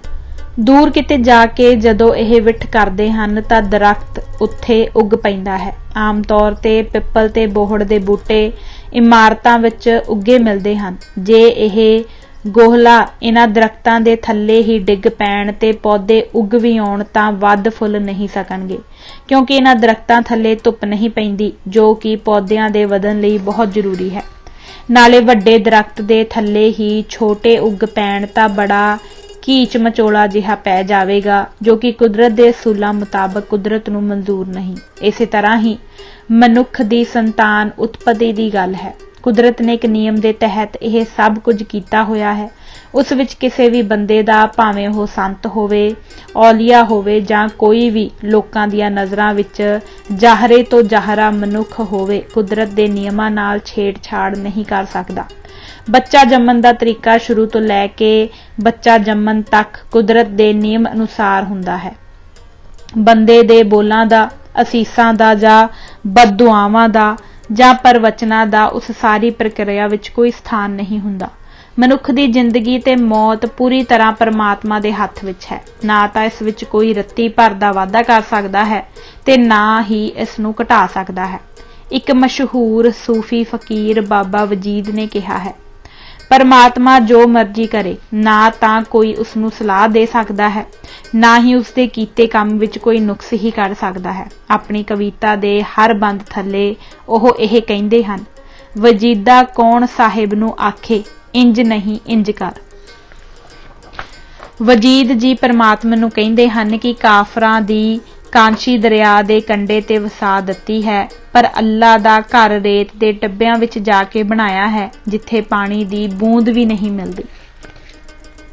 ਵਜੀਦ ਜੀ ਕਹਿੰਦੇ ਹਨ, ਮੱਕਾ ਜਾ ਬਣਾਉਸ ਵਿੱਚ ਪਹਾੜੀਆਂ, ਗਰਮੀ ਥੀ ਲੂੰਦੇ ਭੱਠ, ਸੁੱਕਦੀਆਂ ਝਾੜੀਆਂ, ਕਾਂਸ਼ੀ ਪੀਠ ਵਹਾਉਸ ਗੰਗਾ ਨੀਰ ਧਰ, ਵਜੀਦਾ ਕੌਣ ਸਾਹਿਬ ਨੂੰ ਆਖੇ, ਇੰਜ ਨਹੀਂ ਇੰਜ ਕਰ। ਇਸੇ ਤਰ੍ਹਾਂ ਹਜ਼ਰਤ ਮੁਹੰਮਦ ਸਾਹਿਬ ਦੇ ਪੁੱਤਰਾਂ ਦੀ ਮੌਤ ਤੇ ਉਹ ਕਹਿੰਦੇ ਹਨ, ਆਪ ਨਬੀ ਮਕਬੂਲ ਰਸੂਲ ਖੁਦਾ ਦਾ, ਨਬੀਆਂ ਦਾ ਸਰਦਾਰ ਰਸੂਲ ਖੁਦਾ ਦਾ, ਉਮਤ ਦੇ ਪੁੱਤ ਜਿਉਣ ਉਹਦੇ ਜਾਣ ਮਰ, ਵਜੀਦਾ ਕੌਣ ਸਾਹਿਬ ਨੂੰ ਆਖੇ, ਇੰਜ ਨਹੀਂ ਇੰਜ ਕਰ। ਹਸਨ ਹੁਸੈਨ ਜਿਹੜੇ ਹਜ਼ਰਤ ਮੁਹੰਮਦ ਸਾਹਿਬ ਦੇ ਨਵਾਸੇ ਸਨ, ਉਹਨਾਂ ਦੀ ਮੌਤ ਬਾਰੇ ਉਹ ਕਹਿੰਦੇ ਹਨ, ਹਸਨ ਹੁਸੈਨ ਨਵਾਸੇ ਪਾਕ ਰਸੂਲ ਦੇ, ਫਾਤਮਾ ਦੇ ਫਰਜ਼ੰਦ ਅਲੀ ਮਕਬੂਲ ਦੇ, ਉਮਤੀਆਂ ਥੀ ਉਹ ਕਹਾਏ ਲੱਤ ਧਰ, ਵਜੀਦਾ ਕੌਣ ਸਾਹਿਬ ਨੂੰ ਆਖੇ, ਇੰਜ ਨਹੀਂ ਇੰਜ ਕਰ। ਕੁਦਰਤ ਦੀ ਮਰਜ਼ੀ ਤੇ ਟਿੱਪਣੀ ਕਰਦੇ ਹੋਏ ਉਹ ਕਹਿੰਦੇ ਹਨ, ਇਕਨਾ ਦੇ ਘਰ ਪੁੱਤ, ਪੁੱਤਾਂ ਘਰ ਪੋਤਰੇ, ਇਕਨਾ ਦੇ ਘਰ ਧੀਆਂ, ਧੀਆਂ ਘਰ ਦੋਤਰੇ, ਇਕਨਾ ਦੇ ਘਰ ਇੱਕ ਤੇ ਉਹ ਵੀ ਜਾਵੇ ਮਰ, ਵਜੀਦਾ ਕੌਣ ਸਾਹਿਬ ਨੂੰ ਆਖੇ, ਇੰਜ ਨਹੀਂ ਇੰਜ ਕਰ।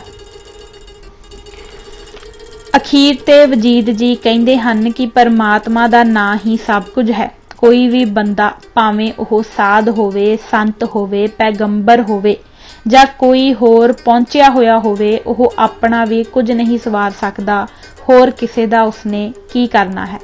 पर मूर्ख लोग छोटे छोटे जीवन दे सुख भी साधा संतां कोलों लभदे फिरदे हन। जे हज़रत मुहम्मद साहिब जिन्हां दे पैरोकारां दी गिणती दुनिया विच ईसाइयां तो दूजे नंबर ते आउंदी है, परमात्मा दे कंमां विच कोई दखल अंदाजी नहीं कर सके, तां इह डेरियां दे मामूली साध परमात्मा अगे की शै हन। ना कर खुदी गुमान जुआन मर जाएगा, धन जोबन थिर नाही अंत पछताएगा। जैसी कच की चूड़ी तैसी देह है, वजीदा थिर साहिब का नाम होर सब खे है। कई लोग सिर्फ बहस करन करके ही कहते हैं कि डॉक्टर किवें मुदाखलत कर दिंदे हन। डॉक्टर किसी तरह की भी कोई मुदाखलत नहीं करता, सिर्फ टेस्ट करके दस दिंदा है कि इस कुदरती सिस्टम विच कित्थे की खराबी है। कई खराबियां डॉक्टर दे ठीक करन योग हुंदियां हन। कई वार किसी नाड़ी दे बंद होण करके शुक्राणु बाहर नहीं निकलते, जां कोई झिल्ली वर्गा परदा रुकावट पाउंदा होवे तां डॉक्टर ऑपरेशन करके जां किसी दवाई दी मदद नाल ओह रुकावट दूर कर दिंदे हन ते रस्ता खुल जाण नाल बच्चा पैदा हो जांदा है। यह डॉक्टर दी डॉक्टरी विद्या नाल हुंदा है, असीसां जां बचन करन नाल नहीं। ऐसे भी केस हन जिथे डॉक्टर कहंदा है माफ करना, कुछ नहीं हो सकदा। जिउंदे साध तां लोकां नूं बेवकूफ बनाउंदे ही हन। इत्थे तां कई लोग ऐसे भी हन जो बहुता समा पहिलां दे मर चुके साधा दियां कबरां कोलों पुत्तां दियां मुरादां मंगण तुर पैंदे हन। श्री गुरु नानक देव जी दी वड्डी भैण बेबे नानकी जी, जिन्हां दा अपने भरा नाल बहुत प्यार सी, उन्हां दे घर औलाद नहीं होई। बेबे नानकी जी ला औलाद ही रहे, पर जे साखियां पढ़िए तां ओह गुरु नानक जी दे चमत्कारां नाल भरियां पईयां हन। परमात्मा दी मर्जी तो बिना पत्ता भी नहीं हिलदा। की ठीक की गलत। पंजाब दी यह कहावत है, किसे नूं मां बादी किसे नूं मां मुआफक। खाण पीण ते पहनण दीयां गल्लां दा संबंध इलाकाई हुंदा है, धार्मिक नहीं। हज़रत मुहम्मद साहिब ने गर्म इलाके दे रहण वाले होण करके शराब पीनी मना कर दित्ती सी। सारे अरब ते होर इलाके विच 46 डिग्री तो 48 डिग्री ते कई बार 50 डिग्री सैल्सीअस तक भी गर्मी पैंदी है। खजूरां खाणियां ते पानी पीना जां ऊंठ दा मांस खाना उत्थों दे लोकां दी मुख खुराक सी। इलाका रेतला मारूथल होण दे नाल नाल हरियावल दी घाट ते बारिश दे ना पैण करके रेत दे टिब्बियां ते तत्ती हवा ते ता दियां हरनियां भजदियां दसदियां हन। ਜਿਹੜੇ अरब देशां दे लोग समुंदरां दे कंढिਆਂ लागे रहिंदे सन, ਉਹ मच्छी ते गुजारा करदे सन। गर्मी दी वजह करके ही अरबी लोग सिर तो लैके पैरां तक एक खुला चौले वर्गा कपड़ा पाउंदे हन। गर्म हवा विच किते सिर ते पाया होया कपड़ा उड़ ना जावे, इस लई सिर ते गोल रस्सा जिहा बन लैंदे हन, जिस नूं गतरा ते कंदूरा कहंदे हन। अरबी लोग पैरां विच चप्पला जहियां वर्गी जुत्ती पाउंदे हन ताकि रेत विच तुरन वेले जे जुत्ती विच रेत भर जावे तां पैर उतां नूं करके झाड़ी जा सके। आम तौर ते अरब देशां दी तरक्की तो पहिलां अर्थात 1971 तो पहिलां जदों अरब मुल्क अंग्रेज़ां हत्थों आज़ाद होए, उदों तक अरबियां विच डखुतरे दी बीमारी बड़ी आम सी। यह बीमारी हमेशा गर्मियां दे दिनां विच पानी दी घाट कारण हुंदी है। बंदे नूं थोड़ा थोड़ा पेशाब आउंदा है ते पेशाब करन तो बाद भी बड़ी तिखी जही जलन हुंदी रहिंदी है। उस जलन नाल ही दोबारा पेशाब करन दी हाजत हुंदी है, पर पेशाब आउंदा नहीं। पंजाब विच तत्ते खरबूजे आदि खाण ते घट पानी पीण नाल यह बीमारी हो जाती है। पंजाबी विच कहावत मशहूर है, तत्ता खावे ते मरे डखुतरे। 1400 साल तो जदों दे हज़रत मुहम्मद साहिब होए हन ते मुसलमान धर्म होंद विच आया है, अरबां दा इहो ही हाल रहा है। बिना शराब पीण तो ही अरबी लोग इस बीमारी नाल पीड़ित सन। जे हज़रत मुहम्मद साहिब शराब दी भी खुल कर दिंदे तां शायद कोई भी अरबी इस बीमारी तो बचिया नहीं रह सकदा सी। शायद अरबियां दी नस्ल कुशी भी हो जांदी, क्योंकि जे किसी बीबी नूं बच्चा ना हुंदा होवे तां डॉक्टर पुछदे हन पेशाब चीर के ते नहीं आउंदा, ਉਸਦੇ ਪਤੀ ਨੂੰ ਵੀ ਇਹ ਹੀ ਸਵਾਲ ਪੁੱਛਿਆ ਜਾਂਦਾ ਹੈ, ਕਿਉਂਕਿ ਹਿਕਮਤ ਅਨੁਸਾਰ ਵੀ ਜੇ ਪਿਸ਼ਾਬ ਚੀਰ ਕੇ ਆਉਂਦਾ ਹੋਵੇ ਤਾਂ ਸਪਰਮ ਜੀਂਦੇ ਨਹੀਂ ਬਚਦੇ ਤੇ ਇਸ ਕਾਰਨ ਬੱਚਾ ਪੈਦਾ ਨਹੀਂ ਹੋ ਸਕਦਾ। ਪਰ ਦੂਜੇ ਪਾਸੇ ਠੰਡੇ ਦੇਸ਼ਾਂ ਵਿੱਚ ਜਿੱਥੇ ਬਰਫ਼ ਪੈਂਦੀ ਹੈ ਤੇ ਅੱਤ ਦੀ ਸਰਦੀ ਹੁੰਦੀ ਹੈ, ਜੇ ਕੋਈ ਵਿਅਕਤੀ ਠੰਡ ਦੀ ਚਪੇਟ ਵਿੱਚ ਆ ਜਾਵੇ ਤਾਂ ਉਹ ਮਰ ਵੀ ਸਕਦਾ ਹੈ। ਉਸ ਨੂੰ ਹਾਈਪੋਥਰਮੀਆ, ਠੰਡ ਨਾਲ ਖੂਨ ਜੰਮਣਾ ਨਾਂ ਦੀ ਬਿਮਾਰੀ ਹੋ ਜਾਂਦੀ ਹੈ, ਜਿਸ ਨਾਲ ਸਰੀਰ ਦੀਆਂ ਨਾੜੀਆਂ ਵਿੱਚ ਚੱਲ ਰਹੇ ਲਹੂ ਦੇ ਗਤੱਲੇ ਕਲੌਟਸ ਜਿਹੇ ਬਣ ਜਾਂਦੇ ਹਨ ਤੇ ਜਦੋਂ ਕੋਈ ਖੂਨ ਦਾ ਗਤੱਲਾ ਦਿਲ ਤੋਂ ਅੱਗੇ ਨਹੀਂ ਜਾਂਦਾ ਤਾਂ ਦਿਲ ਬੰਦ ਵੀ ਹੋ ਸਕਦਾ ਹੈ, ਕਿਉਂਕਿ ਦਿਲ ਵੀ ਇੱਕ ਐਸਾ ਪੰਪ ਹੈ ਜੋ 24 ਘੰਟਿਆਂ ਵਿੱਚ ਇੱਕ ਪੂਰੇ ਰੇਲ ਦੇ ਡੱਬੇ ਜਿੰਨਾ ਖੂਨ ਪੰਪ ਕਰਦਾ ਹੈ। ਦਿਲ ਇੱਕ ਦਿਨ ਵਿੱਚ 18,000 ਲੀਟਰ ਖੂਨ ਪੰਪ ਕਰਦਾ ਹੈ ਤੇ ਇੱਕ ਘੰਟੇ ਵਿੱਚ 750 ਲੀਟਰ, ਤੇ ਜਦੋਂ ਬੰਦਾ ਸੁੱਤਾ ਵੀ ਹੋਵੇ ਉਦੋਂ ਵੀ ਆਪਣੀ ਸਪੀਡ ਘੱਟ ਨਹੀਂ ਕਰਦਾ। ਹੁਣ ਕਿਤੇ ਤਾਂ ਸ਼ਰਾਬ ਪੀਣ ਕਰਕੇ ਡਖੁਤਰੇ ਵਰਗੀ ਖਤਰਨਾਕ ਬਿਮਾਰੀ ਹੋ ਜਾਂਦੀ ਹੈ ਤੇ ਕਿਤੇ ਨਾ ਪੀਣ ਕਰਕੇ ਹਾਈਪੋਥਰਮੀਆ ਹੋ ਜਾਂਦਾ ਹੈ। ਦੋਹਾਂ ਵਿੱਚੋਂ ਠੀਕ ਕਿਹੜੀ ਗੱਲ ਹੋਈ? ਪਰ ਹੁਣ ਜਦੋਂ ਕਿ ਅਰਬ ਦੇਸ਼ਾਂ ਵਿੱਚ ਹਰ ਝੁੱਗੀਨੁਮਾ ਕੋਠੜੀ ਵਿੱਚ ਵੀ ਏਸੀ ਲੱਗ ਚੁੱਕੇ ਹਨ ਤੇ ਪਾਣੀ ਦੀ ਵੀ ਕੋਈ ਕਮੀ ਨਹੀਂ, ਤਾਂ ਉਹ ਹੀ ਅਰਬੀ ਲੋਕ ਜਿਨ੍ਹਾਂ ਦੇ ਧਰਮ ਵਿੱਚ ਸ਼ਰਾਬ ਹਰਾਮ ਹੈ, ਅੱਜ ਕੱਲ੍ਹ ਖੁੱਲ੍ਹੇਆਮ ਰੱਜ ਕੇ ਸ਼ਰਾਬ ਪੀਂਦੇ ਹਨ, ਕਿਉਂਕਿ ਹੁਣ ਉਹਨਾਂ ਨੂੰ ਡਖੁਤਰੇ ਵਰਗੀ ਕੋਈ ਬਿਮਾਰੀ ਨਹੀਂ ਲੱਗ ਸਕਦੀ। ਲੁਕਮਾਨ, ਜੋ ਇੱਕ ਪਹੁੰਚਿਆ ਹੋਇਆ ਹਕੀਮ ਹੋਇਆ ਹੈ, ਨੇ ਸ਼ਰਾਬ ਪੀਣ ਦੇ 101 ਫਾਇਦੇ ਲਿਖੇ ਹਨ, ਪਰ ਨਾਲ ਹੀ ਉਸਨੇ ਇੱਕ ਨੋਟ ਲਿਖ ਦਿੱਤਾ ਹੈ ਕਿ ਇਹ ਬੜੀ ਭ੍ਰਿਸ਼ਟ ਵਸਤੂ ਹੈ ਤੇ ਇਸ ਨੂੰ ਹੱਥ ਲਾਉਣਾ ਵੀ ਗੁਨਾਹ ਹੈ। ਇਸ ਦਾ ਮਤਲਬ ਵੀ ਇਹ ਹੀ ਬਣਦਾ ਹੈ ਕਿ ਕੋਈ ਚੀਜ਼ ਠੀਕ ਨਹੀਂ, ਕੋਈ ਗਲਤ ਨਹੀਂ। ਜਿਹੜੀ ਸ਼ਰਾਬ ਨੂੰ ਪੀਣ ਨਾਲ 101 ਫਾਇਦਾ ਹੁੰਦਾ ਹੈ, ਉਸੇ ਨੂੰ ਹੀ ਪੀ ਕੇ ਜੇ ਕੋਈ ਵਿਅਕਤੀ ਕਿਸੇ ਦੀ ਧੀ ਭੈਣ ਨੂੰ ਛੇੜ ਦੇਵੇ ਤਾਂ ਉਸਨੂੰ ਚੰਗਾ ਭਲਾ ਇੱਜ਼ਤਦਾਰ ਸ਼ਹਿਰੀ ਹੋਣ ਤੇ ਵੀ ਜੁੱਤੀਆਂ ਪੈ ਸਕਦੀਆਂ ਹਨ। ਸਿੱਖ ਸਾਧ ਸੰਤ ਤੇ ਹੋਰ ਲੋਕ ਸ਼ਰਾਬ ਦੀ ਗੱਲ ਇਸ ਤਰ੍ਹਾਂ ਕਰਦੇ ਹਨ ਜਿਵੇਂ ਇਹ ਕੋਈ ਕੀਟਨਾਸ਼ਕ ਦਵਾ ਹੋਵੇ ਤੇ ਇਹ ਪੀਣ ਨਾਲ ਸਿੱਖ ਮਾਰੀ ਜਾਣਗੇ। ਪਰ ਪੰਜਾਬ ਵਿੱਚ ਸਭ ਤੋਂ ਵੱਧ ਸ਼ਰਾਬ ਸਿੱਖ ਹੀ ਪੀਂਦੇ ਹਨ। ਸਾਰੇ ਭਾਰਤ ਦੇ ਸੂਬਿਆਂ ਨਾਲੋਂ ਪੰਜਾਬ ਵਿੱਚ ਸਭ ਤੋਂ ਵੱਧ ਸ਼ਰਾਬ ਪੀਤੀ ਜਾਂਦੀ ਹੈ। ਇੱਥੇ ਤਾਂ ਸਿੱਖ ਸ਼ਰਾਬ ਦੇ ਠੇਕੇ ਵੱਲ ਜਾਣ ਲੱਗਿਆਂ ਉਰਿਓਂ ਹੀ ਜੇਬ ਵਿੱਚੋਂ ਪੈਸੇ ਕੱਢਦੇ ਠੇਕੇ ਵੱਲ ਜਾਂਦੇ ਹਨ ਤਾਂ ਕਿ ਸ਼ਰਾਬ ਖਰੀਦਣ ਵਿੱਚ ਭੋਰਾ ਦੇਰ ਨਾ ਲੱਗ ਜਾਵੇ।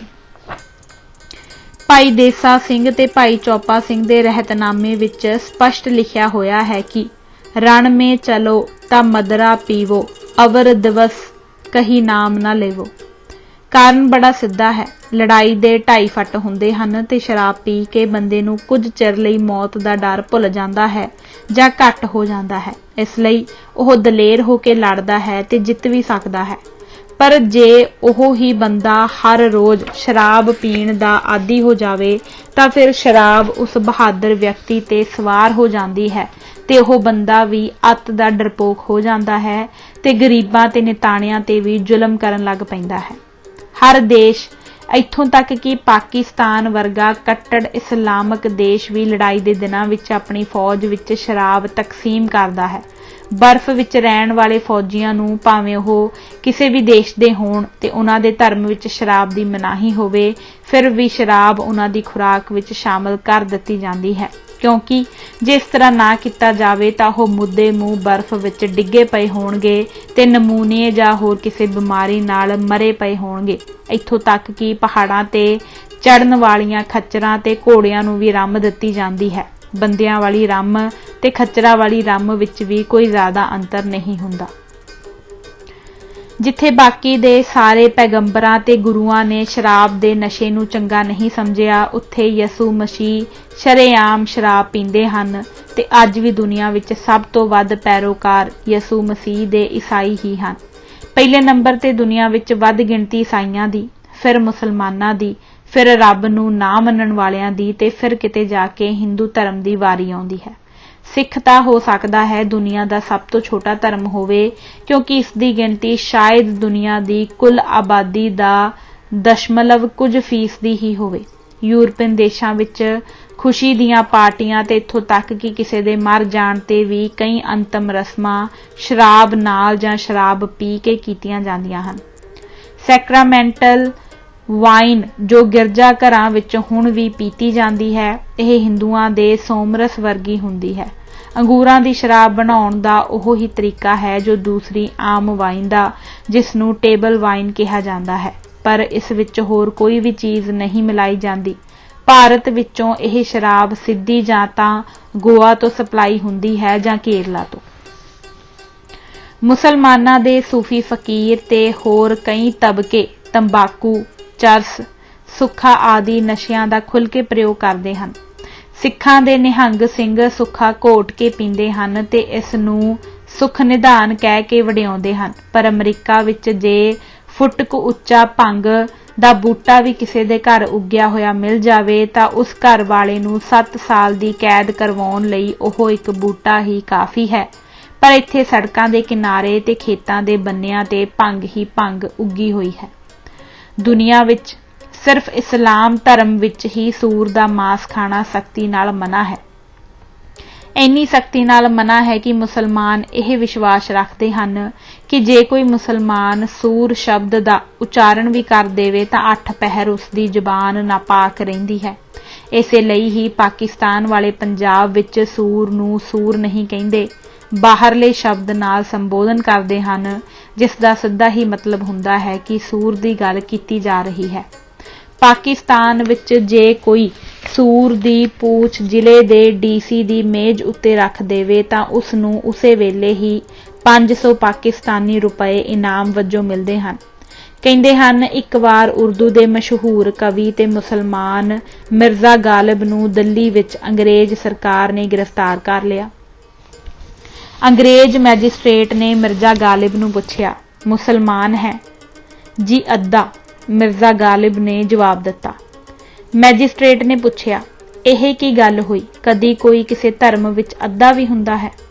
ਤਾਂ ਮਿਰਜ਼ਾ ਗਾਲਿਬ ਨੇ ਝੱਟ ਕਿਹਾ, ਹਜ਼ੂਰ, ਸ਼ਰਾਬ ਪੀ ਲੈਂਦਾ ਹਾਂ, ਸੂਰ ਨਹੀਂ ਖਾਂਦਾ, ਇਸ ਲਈ ਅੱਧਾ ਮੁਸਲਮਾਨ ਹਾਂ। ਇਹੋ ਹੀ ਮਿਰਜ਼ਾ ਗਾਲਿਬ ਅੰਗਰੇਜ਼ ਗਵਰਨਰ ਜਨਰਲ ਦੀ ਕੁੜੀ ਨੂੰ ਉਰਦੂ ਪੜ੍ਹਾਉਣ ਲਈ ਟਿਊਟਰ ਰੱਖਿਆ ਗਿਆ ਸੀ। ਜਦੋਂ ਮਹੀਨੇ ਬਾਅਦ ਤਨਖਾਹ ਮਿਲੀ ਤਾਂ ਮਿਰਜ਼ਾ ਗਾਲਿਬ ਸਾਰੀ ਤਨਖਾਹ ਦੀ ਹੀ ਸ਼ਰਾਬ ਖਰੀਦ ਲਿਆਇਆ। ਜਦੋਂ ਕਈ ਘੜੇ ਸ਼ਰਾਬ ਵਿਹੜੇ ਵਿੱਚ ਆ ਪਹੁੰਚੀ ਤਾਂ ਗਾਲਿਬ ਸਾਹਿਬ ਦੀ ਪਤਨੀ ਨੇ ਪੁੱਛਿਆ, ਹੁਣ ਸਾਰਾ ਮਹੀਨਾ ਰੋਟੀ ਕਿੱਥੋਂ ਖਾਣੀ ਹੈ? ਤਾਂ ਮਿਰਜ਼ਾ ਗਾਲਿਬ ਨੇ ਕਿਹਾ, ਬੇਗਮ, ਰੋਟੀ ਤਾਂ ਰੱਬ ਨੇ ਹਰ ਬੰਦੇ ਨੂੰ, ਭਾਵੇਂ ਉਹ ਕਿੱਡਾ ਵੀ ਗੁਨਾਹਗਾਰ ਕਿਉਂ ਨਾ ਹੋਵੇ, ਦੇਣੀ ਹੀ ਦੇਣੀ ਹੈ। ਇਹ ਅੱਲਾਹ ਤਾਲਾ ਦਾ ਵਾਅਦਾ ਹੈ, ਪਰ ਸ਼ਰਾਬ ਉਹਨੇ ਨਹੀਂ ਸੀ ਦੇਣੀ, ਇਸ ਲਈ ਮੈਂ ਇਹ ਆਪਣੀ ਖਰੀਦ ਲਿਆਇਆ ਹਾਂ। ਹਜ਼ਰਤ ਮੁਹੰਮਦ ਸਾਹਿਬ ਦੇ ਸੂਰ ਦਾ ਮਾਸ ਖਾਣਾ ਮਨਾ ਕਰਨ ਦਾ ਕਾਰਨ ਇਹ ਸੀ ਕਿ ਮੈਦਾਨੇ ਜੰਗ ਵਿੱਚ ਫੌਜ ਦੇ ਲੰਗਰ ਵਿੱਚ ਬਣਿਆ ਹੋਇਆ ਸੂਰ ਦਾ ਮਾਸ ਜ਼ਹਿਰੀਲਾ ਸੀ, ਜਿਸ ਨੂੰ ਖਾ ਕੇ ਸਾਰੀ ਫੌਜ ਹੀ ਮਾਰੀ ਗਈ ਸੀ। ਸੂਰ ਦੇ ਮਾਸ ਵਿੱਚ ਇੰਨੀਆਂ ਬਿਮਾਰੀਆਂ ਹੁੰਦੀਆਂ ਹਨ ਕਿ ਗਿਣੀਆਂ ਨਹੀਂ ਜਾ ਸਕਦੀਆਂ। ਮਿਰਗੀ ਦੀ ਬਿਮਾਰੀ ਸੂਰ ਦਾ ਮਾਸ ਖਾਣ ਨਾਲ ਵੀ ਹੁੰਦੀ ਹੈ। ਸੂਰ ਦਾ ਮਾਸ ਜ਼ਹਿਰੀਲਾ ਵੀ ਬਹੁਤ ਜਲਦੀ ਹੁੰਦਾ ਹੈ ਤੇ ਸੂਰ ਦੇ ਮਾਸ ਵਿੱਚ ਚਰਬੀ ਬਹੁਤ ਹੋਣ ਕਰਕੇ ਕੀੜੇ ਵੀ ਬਹੁਤ ਜਲਦੀ ਪੈਂਦੇ ਹਨ। ਸੂਰ ਦੇ ਮਾਸ ਦੇ ਅੰਦਰ ਕਈ ਜਰਾਸੀਮ ਐਸੇ ਹੁੰਦੇ ਹਨ ਜੋ ਮਾਸ ਨੂੰ 100 ਡਿਗਰੀ ਤੇ ਉਬਾਲਣ ਨਾਲ ਵੀ ਨਹੀਂ ਮਾਰਦੇ। ਖਾਸ ਤੌਰ ਤੇ ਜੋੜਾਂ ਦੇ ਅੰਦਰ ਰਹਿਣ ਵਾਲੇ ਜਰਾਸੀਮ ਤਾਂ ਬਹੁਤ ਚੰਗੀ ਤਰ੍ਹਾਂ ਹੀ ਮਾਸ ਪਕਾਉਣ ਨਾਲ ਮਰਦੇ ਹਨ। ਪੰਜਾਬ ਵਿੱਚ ਪਿਗਰੀ ਫਾਰਮਾਂ ਨੂੰ ਧੰਦੇ ਦੇ ਰੂਪ ਵਿੱਚ ਵਿਕਸਿਤ ਕਰਨ ਤੇ ਸਰਕਾਰ ਨੇ ਬਹੁਤ ਜ਼ੋਰ ਲਾਇਆ, ਪਰ ਬੁਰੀ ਤਰ੍ਹਾਂ ਨਾਕਾਮ ਰਹੀ। ਅਸਲ ਵਿੱਚ ਭਾਰਤ ਦੇ ਲੋਕ ਸੂਰ ਦਾ ਮਾਸ ਖਾ ਕੇ ਖੁਸ਼ ਹੀ ਨਹੀਂ।